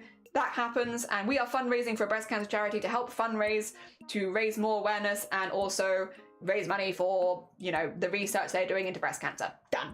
And very, very casual, like, donk, getting all that in there, you got all the information, and then you continue on with your stream. It is completely up to you just how much of your stream you have to be about that awareness raising, but awareness raising is the most important bit. That's the only requirement of being able to mention breast cancer awareness, talk a little bit maybe about it, and then you can move on and do the rest of your stream. That's it. You do not need to raise a lot of money. At the end of the day, we just want the communities that we have to be a little bit more educated about breast cancer. Again, you know, the amount of cisgender men we come across every year who don't realize that men get breast cancer. In the UK, every single day another man is diagnosed with breast cancer. And while yes, statistically that does make it a lot less likely than in cisgender women, it still happens, and there is so much social stigma around men getting breast cancer that there are literal support groups online that you can also link to for men to get in contact with other men that have breast cancer, because so many men feel they cannot talk to their loved ones about it because there's so much shame around it. So yeah, we have a lot of people join us every year that talk specifically about those kind of points, because it's a point that you don't hear about as often. And on a platform like Twitch, which is still technically predominantly male, it's worth people knowing. I like help spread that, especially as well. Like, we often get people saying stuff like, you know, I do other charity stuff like men's mental health, but I don't know how I feel about doing Boobtober. well, make it about men's mental health then. Talk about these forums that there is online for men to talk to other men because they feel like they can't talk to families. Talk about the mortality rate in men with breast cancer, because at the moment, again, one of the most recent studies from 2019 showed that in 1 year, about 25,000 men were diagnosed with breast cancer. So 25000, yeah, 25,000 men were diagnosed with breast cancer in 2019. 12,000 died. That's nearly half. Nearly half of the men technically diagnosed are dying. Like, not technically, it's not technically right that, because just because you were diagnosed that year doesn't mean that you finish your treatment that year or die that year. But the numbers are staggering for men with breast cancer. And it's not because breast cancer is more dangerous in men. It's not. It's simply, again, a lot of men don't realize they can get breast cancer, so they're not keeping an eye out for those early signs and symptoms. Even if men notice the symptoms of breast cancer, they are less likely to take themselves to the doctor for a checkup because, again, they might not know that breast cancer is an option. And even if they do, the shame and social stigma can often lead them to avoiding going to the doctors. They have to be strong, they have to be healthy for their families, so they don't go. When it comes to things like breast cancer, it can spread to your bones, it can spread to your lymph nodes, it can spread to your brain. All places which make it very, very difficult to actually do anything about once breast cancer spreads. So if you are a cisgender man and you can talk to the men in your community about breast cancer, you can do a hell of a lot of good. It's, again, a big reason why I'll always say we want a nice range of people joining us for Breast Cancer Awareness Month. We don't just want lots of the same person over and over again. We want a range. We want a range of experiences. We want a range of genders. We want a range of sexualities. We want a range of ages, with the idea that we can then talk to as many different people as possible. And again, a lot of men will only listen to other men. A lot of people, you need that like shared experience to be like, oh, okay, well maybe I should go get it checked out. You know, it's super important. So yeah, we want find something that you feel like you can talk about with it. It could be anything. It could be male breast cancer. It could be breast cancer in women. I personally focus a lot on how to do breast or chest checks, and I focus on going to the doctors and what going to the doctors is like when you have a lump, because I've had several lumps on my chest that I've had to go to doctor and to hospital for, and I talk a little bit about that side of things, like going to the doctors, your rights at a doctor's appointment, and also how to do a chest check. That's my focal point most years. And yeah, it's nothing wrong with getting a focal point and then double checking things. Yeah. Heck, 0, but inform 100 people. Yes, do as many people as you can inform. Honestly, it makes such a big difference. So much of it, like, to do with the long-term, okay, the way that I think about it is long-term fundraising for breast cancer charity. That's great, because hopefully we'll have more treatments and early detection and stuff like that. Short-term, telling the men in their community that they can get breast cancer, telling young people that they can get breast cancer, you know, to showing what the early signs and symptoms are so people are better educated. That's short-term things. Unfortunately, we have had it nearly every single year of Boobtober that someone has come forward in someone's stream, and I've had it from all sides because it's not just my stream, it's also other people's streams. The amount of times that someone comes forward and says, I've had a lump on my chest for like 6 months. Wait, and I'm a man. Do you think I should get that checked out? And I will have people come into my DMs and be like, hey, this happened in my stream. Someone said that they had a lump. I told them to go to the doctors. Did I do the right thing? And it's like, yes. You can never diagnose someone through your chat. If someone has an early sign and symptom that could potentially be linked with breast cancer, regardless of their age, the best thing you can do is tell them to go get it checked out with a professional. And it's happened nearly every year so far. I think it has happened every year. No, maybe not the second year. First year it happened a couple times. The last few years it's happened a couple times. It's not just in my streams, in other people's streams as well. They'll talk over the early signs and symptoms, and they'll talk about the different people that get breast cancer and how it can appear. And unfortunately, nearly every year, someone has mentioned, oh, I've just been living with that for 6 months. Should I go get that checked out? And it's like, yes. But again, it's just the you know, male breast cancer isn't really talked about as much. A lot of the time, younger people assume breast cancer is an older person's condition, because for cisgender women, you do not get like a breast check until you were like 50. So you're going to assume that you can only get it when you're older, when in reality, you can get it at any age, unfortunately. It's just more common as you get older. So yeah, really, really important. Any of this information you can spread can really save people's lives in the short term. So yeah, we see the fundraising as long-term investment in people's health, and the activism and the talking about it short term. You might actually save someone's life this year by telling them to go to the doctor. So yeah, it's good. Doesn't matter how many people you have watching. If you can tell it to one person, that's good. I'm, if you can't tell, quite passionate about this, but it was also literally my job. My mom had no idea that men can get breast cancer when she got diagnosed with it. Men have a shame over going to the doctors, even if it's for a sore throat. Yeah. And again, especially when it's like on your chest, a lot of men see breast cancer as a very women's disease and are less likely to go get it checked out. And it's such a shame. I will stand by I would much rather any man in my life go to the doctors and get told that it's nothing than to die by not going to the doctors. Like, please, and that comes with any condition. Get it checked out, genuinely. I'd much rather you go get it checked out and be told that you were overreacting than to find out that you'd left something grow that is now untreatable. The whole man up mentality is so dangerous. It is. Every year we have men join us being like, I want to fundraise for breast cancer, but I don't know how to approach it because, you know, maybe like my sister's had breast cancer, my mum's had breast cancer, you know, I want to fundraise for breast cancer, but as a man in this space, I don't know what approach I can take. And, you know, one of the suggestions I'll often give is if you don't feel comfortable talking about, like, you know, your personal experiences with your mum or your sister or whatever like that, talk about men's mental health. Talk about men's mental health. Talk about men's mental health and breast cancer. Genuinely. It is such an important point that a lot of people skip over. If you don't feel comfortable talking about the more feminine sides of breast cancer in women or non-binary and trans people, talk about it in men. Just talk about it. The more you can talk about it. Oh dear. Yep. And if that makes you feel more comfortable joining us, that's perfect. Oh dear. Check your titties for anything. For anything. Oh dear. Anything and everything. What are they doing? Oh dear. What are they doing, huh? Oh dear. The Women's Clinic here does free checkups. I'm so happy they also get help anytime since it's also 24/7, which is good. Really, really good. And that's good advice. Yeah, I think a lot of cis men don't realize they even have breast tissue. Yeah, again, it's a lot less common in men, but the social stigma means the mortality rate is much higher in men. So yeah, definitely. If you can do that, tell people. Tell people. Because again, I can say it till the cows come home, but a lot of men will not listen to it from me. They'll need someone else to hear it from. Yes, Rebecca, that sounds perfect as well. Sorry, I meant to respond to that a minute ago. That would be amazing. Thank you so much as well. It's very heckin' kind of you. It's very heckin' generous and kind of you. Ah, dear. I honestly don't know how much about breast cancer, but I will do my research. So don't worry. Kitty, a lot of people join us that do not know a whole lot about breast cancer. If you go back into the Discord, have a little look at the breast cancer information. Now in there you can see some like self-help, stuff like that. You can see like a lot of resources as well as the links to BCRF's social media pages. Go have a little look through that. It's a good starting point about breast cancer. As the months go on as well, because we are quite far away from the event starting, I'll normally be putting a lot of what basically I'm saying in chat into writing and posting in the announcements leading up to it, like, hey, have you considered focusing on this year? Or have you focus on this or this? And so we'll be posting like throughout the rest of the months leading up to Boobtober now, lots of information of different things that you could focus on while you're fundraising. Again, especially if you don't want to focus on more of the traditional aspects of breast cancer, like how to do a breast check. Yeah, like we'll be sharing lots of other angles you can take as well.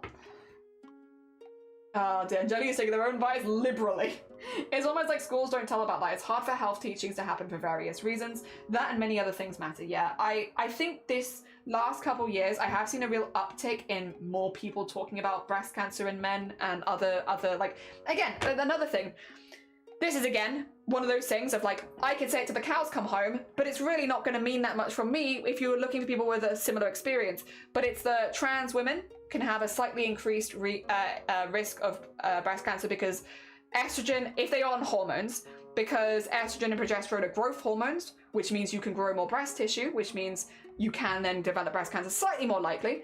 And then transgender men or anyone who has had top surgery, so had their chest removed, even though you've had a mastectomy, you've had a lot of your chest removed and you may no longer be taking estrogen or progesterone, which are growth hormones, even if you've done all of that, you can still get breast cancer because you still have breast tissue. You still have breast tissue. And getting breast cancer doesn't mean that you're a more feminine person. That's a really, really important thing.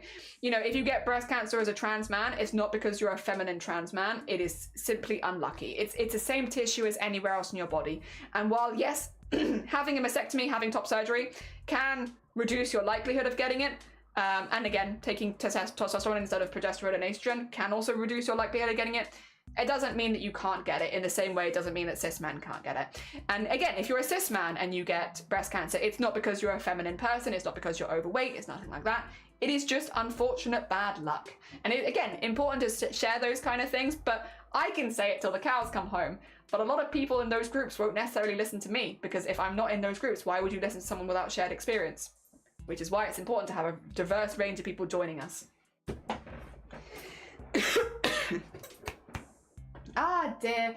Had my first routine mammogram recently. It's not painful. There were 2 women in attendance who tried to make me feel at ease. Very chilled, and it was not a bad experience at all. Good. I am hecking glad. It's just a squishy, and it's very quick, and then it's over. I'm going to do boob tender next year. I do have a question though. If I'm trying to say, if men can get breast cancer, please explain to me why overweight men have boobs. I would say I would stay away from that in general, to be honest, because breast tissue is not necessarily moobs. Moobs is like a lot of fat, but it's not just breast. Like people with moobs don't always necessarily have more breast tissue. You could be the most fit, like pecs, like big old abs and everything, and have quite a bit of breast tissue. The amount of breast tissue you grow is often due to hormones and like your natural hormones. In this, like, you know, hormones are variant between people. Some men will have higher growth hormones than others, and it isn't necessarily to do with your weight. It could just be your genetic makeup. I would probably stay away from explain to me why overweight men have moobs, because it kind of indicates that only overweight men have moobs, when in reality you can have moobs at any size, depending on your hormone levels. You know, gender affirming surgery is not just for transgender and non-binary people. A lot of cisgender men have gender affirming surgery to reduce their chest size, because they might have a slightly higher estrogen or progesterone rate naturally, and thus have grown a larger chest. So that's how I wouldn't approach it in a way of moobs automatically means higher, like fat, because it's not necessarily the case. Yeah, that would be my take on it, is everyone has chest tissue. If you didn't, you'd be able to play xylophone on your ribs, because all of this is chest tissue, regardless of your gender. Can you play xylophone on your ribs? No? Then there's some tissue there probably, and it's there to protect your organs, your lungs, your ribs, all that. You have chest tissue. Everyone does. Yeah. Ah, dear. Rapid growth means individual cells can go wonky. That is true, but there isn't. That's not necessarily yes, but no, because by that logic, the majority of people getting breast cancer would be in their teenage years, and that's not how it goes. So yes and no, not normally with breast cancer. Like growing breasts as maybe a transgender woman, that's not going to increase your risk of breast cancer. It's just having more breast tissue will increase your risk of breast cancer. Yeah, so it's not quite like, that's not worded exactly how that works. Exactly, yeah. Because again, otherwise the most common time for cisgender women to get breast cancer would be in their teenage years, and that's just not the case. That's the least common time, because that's when the most growth happens. So while that is, yeah. Do you mean as a challenge for your viewers, or do you want an answer? Sorry, I'm more as a viewer thinking kind of way. I think that's not the way that I would phrase it personally. Again, because it can actually add to stigma rather than taking away. The idea that, the other thing is the idea that if you are more overweight, you're more likely to have breast cancer is just not true in men. That's just not the case. You could be the fittest man in the world and get breast cancer. It's not like that. Again, it's just an unfortunate thing that can happen to anyone. Yes, yeah. Dear. Because yeah, otherwise you'd see all men that get breast cancer being like overweight. It's not the case.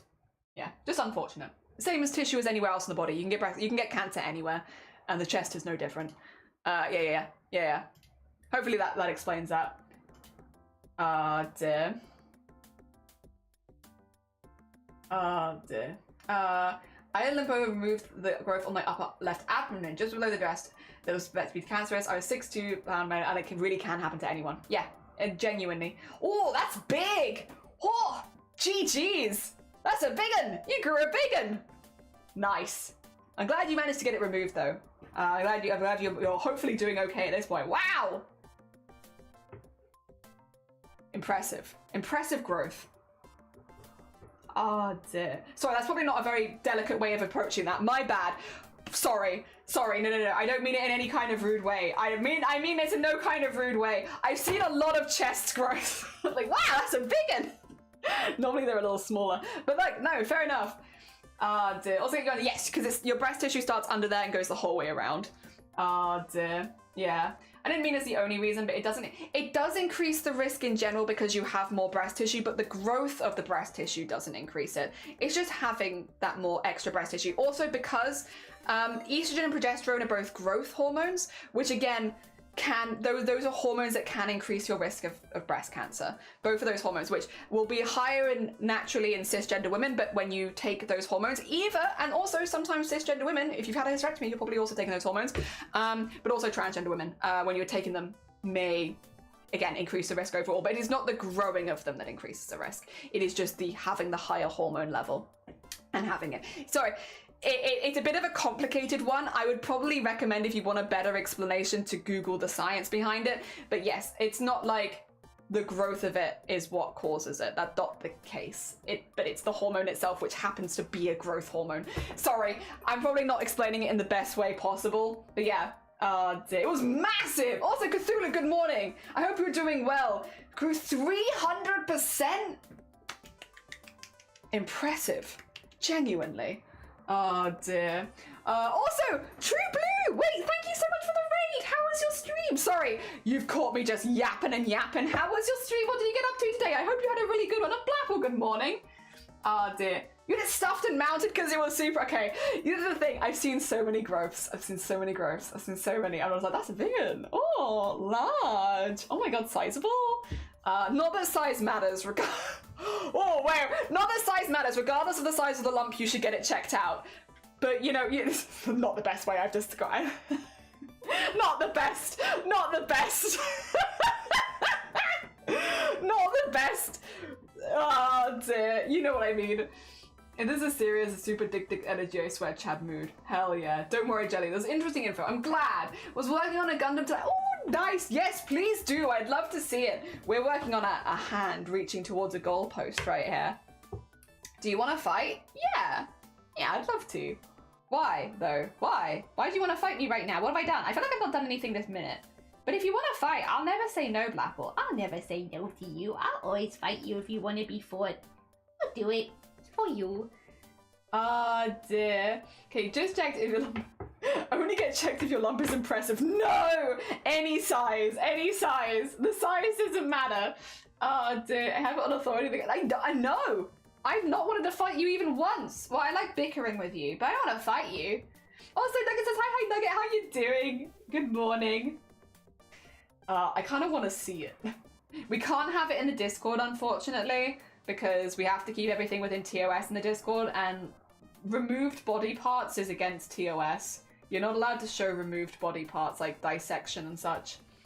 So unfortunately we can't have it in the Discord, because it will be against TOS. I'm so sorry, I'm going to disappoint you all with my rules. I'm so sorry, I'm a very boring person, I've got all these rules.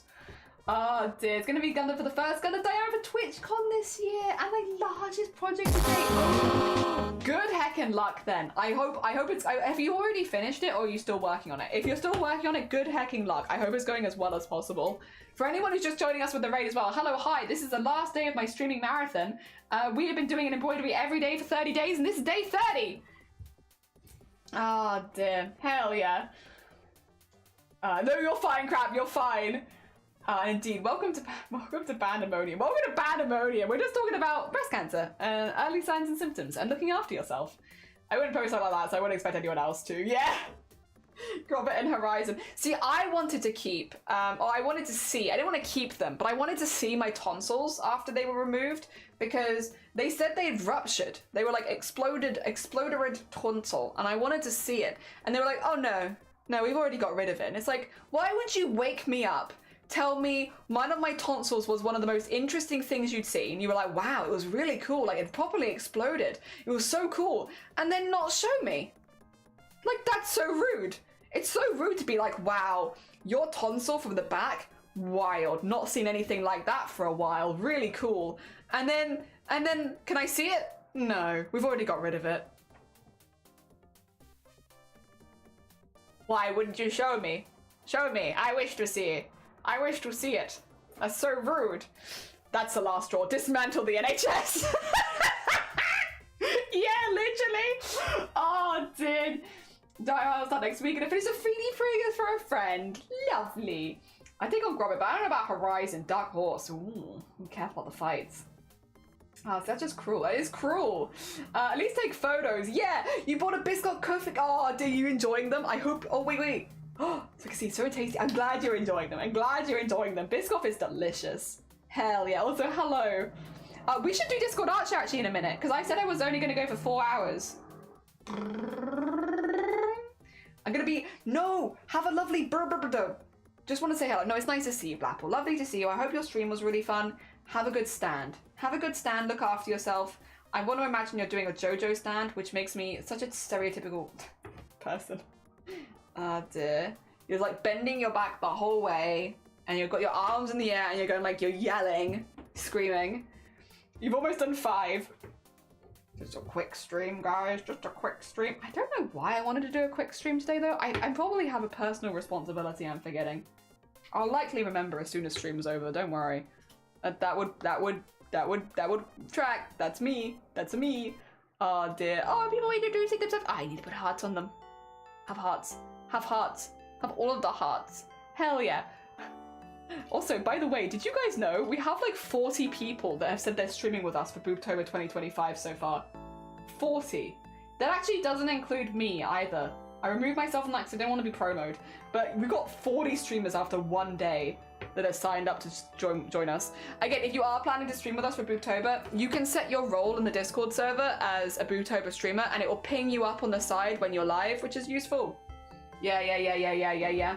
So if you want to do that, it just makes you a bit more visible. I guess then you art the Horizon did. That's nearly a JoJo stance. Nah, let Horizon post their own art. You're all good with that.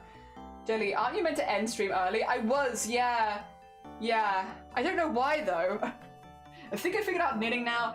Wait, have you? GG's. If you have, oh my god, you've gone further than I ever could go. Knitting is hard. Oh dear. How many was last year? Oh, 40 something. I think we hit 50 by the end, but not at the same time. So maybe 50. Also, the more you talk about Boobtober, the more I want to join. I mean, again, you'd be more than welcome, but there's never any pressure. I don't want people to, it's meant to be fun, you know. We want people joining us to have like a really good time. So definitely like prioritize your own stuff going on and everything like that first. And then if you fancy joining us for, even if it's just one stream to fundraise, you're more than welcome to join. We'd love people, and you can join at any time as well. You can join midway through the month if you want to. You don't have to join before Boobtober starts.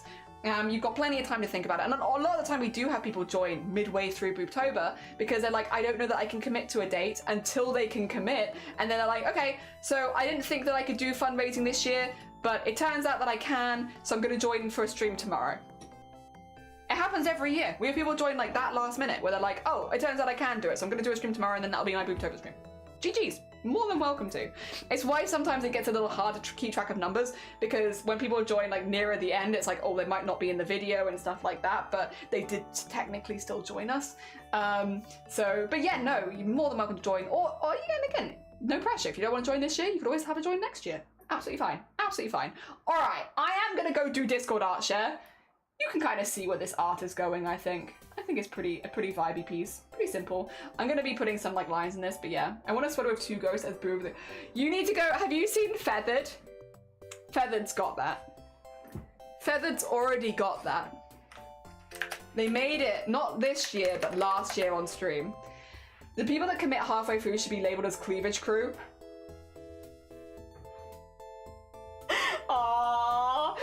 Honestly though, it's always really appreciated. Like, I completely get it. What was the prompt for the art? It was photo finish. So like an erase, a photo finish. So I'm doing like grabbing for the finish line kind of vibes. Yeah, it's gonna get cut off about here, so you don't see any of that top bit anyway. But yeah, photo finish is what I'm going for, because I think the piece is like actually this big. Like so. But it is what it is. We always go a bit bigger because that way I can fold it around the edge. I hate how much I love this. But yeah, no, it's always more than welcome. You do not have to join at the beginning. Again, we have like a month and a half before October even starts. So even if you're joining before October, you've still got like a month and a half to decide. Plenty of time. There is no rush. That being said, what there is rush on is the Discord Art Share. Because we're going to be doing the Discord Art Share For those who are new here, we like to have a little look at the art the community's been making while we are, oh my god. We like to have a look at the art the community's been making and or has previously made. In this case, we have from Nap Taker, Nap! These are so cute! Oh my god, that's such a good spider costume! Hell yeah. The extra eyes as well. That's very fun. I love the legs there as well, actually. Those look really, really good. The shape of them? Those are good shape. They got, look. 1, 2, oh no, wait, sorry. 1, 2, 3, 4, 5, 6, 7, 8. 8. I'm very good with the extra eyes for me. Ah, hell yeah, they got all 8. That's sick. Those are really good looking legs as well. I love that they look like you can see where the joints are and stuff. That's really cool. Well done. Wait, I need to get a spider emote though. Very important. Very important. Oh no, that's spider. Put a heart at the end of it. The spider's a bit subtle on my one, but that's okay. It is there. All right, we'll nip down now to the embroidery and stitch work. Oh, we have a few things to show. Oh yeah, because we have those stuff from Woodland. Okay, Woodland. Oh my god. Wait. What kind of stitching is this? Ooh. I must admit, because that's a blanket stitch around the edge. I recognize that. Oh, let me shout out Woodland as well, because we're currently looking at Woodland's work. Sorry. I get very into it. I see it and I'm like, oh, what's this? That's a blanket stitch around the edge. I am curious. Can I see a bit on this one? No. I'm very curious about what stitch. Is it a chain? I don't think it is, actually. What kind of stitch is this? It's very cool. I like it a lot. That was my gender for the day. Hell yeah. Hell yeah. Oh, dear. Oh, very good. Very good. And then, here's the Build-A-Bear. I replaced the ugly paw pads of... Oh my god. And a friend. Oh, that's so cute. That's so cute. Oh dear, were these the old paw pads and then these are the new ones? They match the fur really nicely. That's very cute. Is it just random stitching? That's super fair. That's very cute. Look at the friend. Oh my god. Big lick. That's really cool though. That looks really nice. Very, very nice. I love that as a project as well. Just didn't like the feet. So I fixed them. Because, like, honestly fair. The plique is so large, it's going to be on a laptop sleeve. That's exciting. You'll have to show us when we have a laptop in it as well, because that's very cool. There's a really cute idea. Yeah! And then we have from Lovey. This part's going a bit slower due to more counting ahead needed. Or, I still love that your stitch marker matches your art. Yeah, the birthday ones were the old ones. I thought so. I was like, because the ones that they've got on them match the fur and everything so nicely. Oh, they're looking their paws, looking like mid-vom. Nah! That's Salem. Or Salem. Aw. This is also looking very good. Look at all these tiny, tiny, neat stitches. Very nice. Let me get the Lovey shout out. It's going so well. Yes! I'm hecking glad to hear it. Give the Lovey shout out. There we go. Lovey shout out as well. Very talented bean who does a lot of their work on stream. Oh dear. We'll do that. We'll do the claps. And then if we nip down to the art category, we have... Is this diamond painting? Nap. Is this diamond? Oh my god, that's so pretty. Those colors. It looks like it's glowing. It genuinely, like all those like highlights, it looks like it's sparkling. That's so pretty. That's such a pretty one. There you go. I'd love to learn how to cross stitch. It's awesome. Cross stitching is really relaxing. If you can pick up like a quick cross stitch kit or something at a craft store, great way of starting because it's going to include the hoop, it includes the threads, it includes a needle, and then you can just like kind of chip away at it in the evening. The last diamond painting before your next big project. It's beautiful. I love the like little bits as well where it feels like the light's like bouncing off it. That's so sparkly and pretty. Oh my gosh. And then we have from Panda who just rated...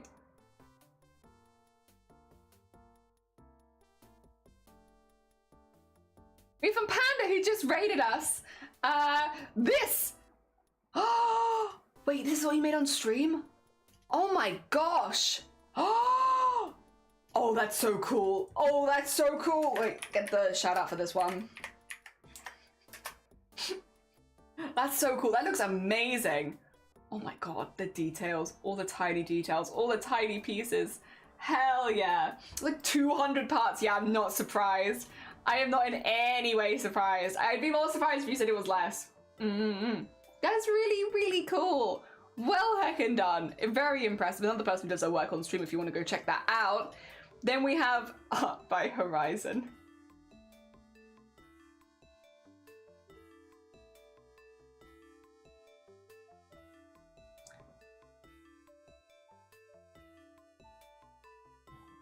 I mean, your hair looks great in this.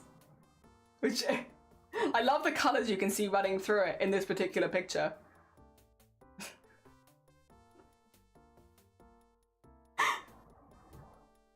Oh dear.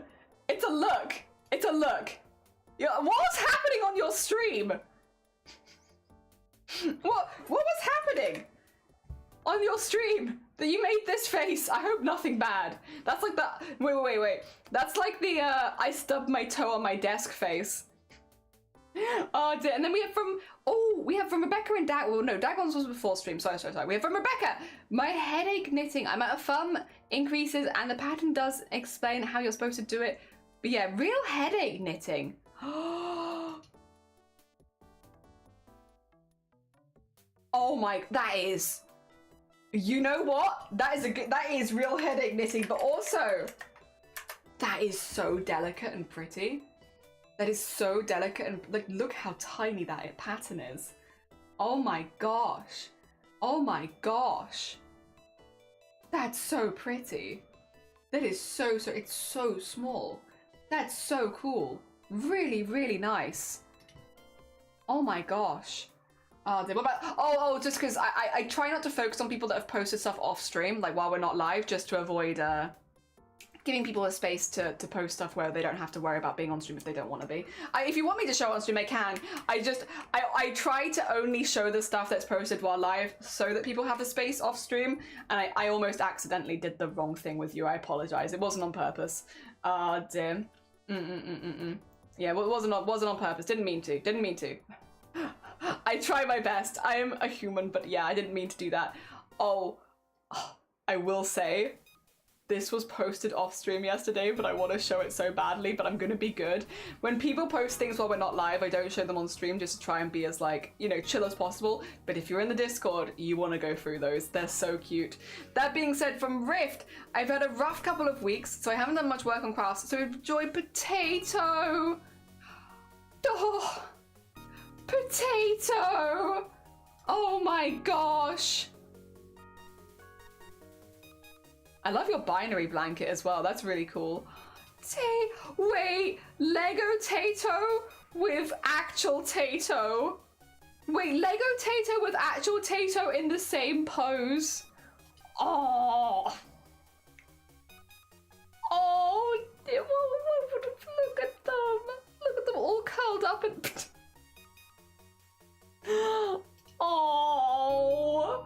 Oh, it's Tato. I love potato.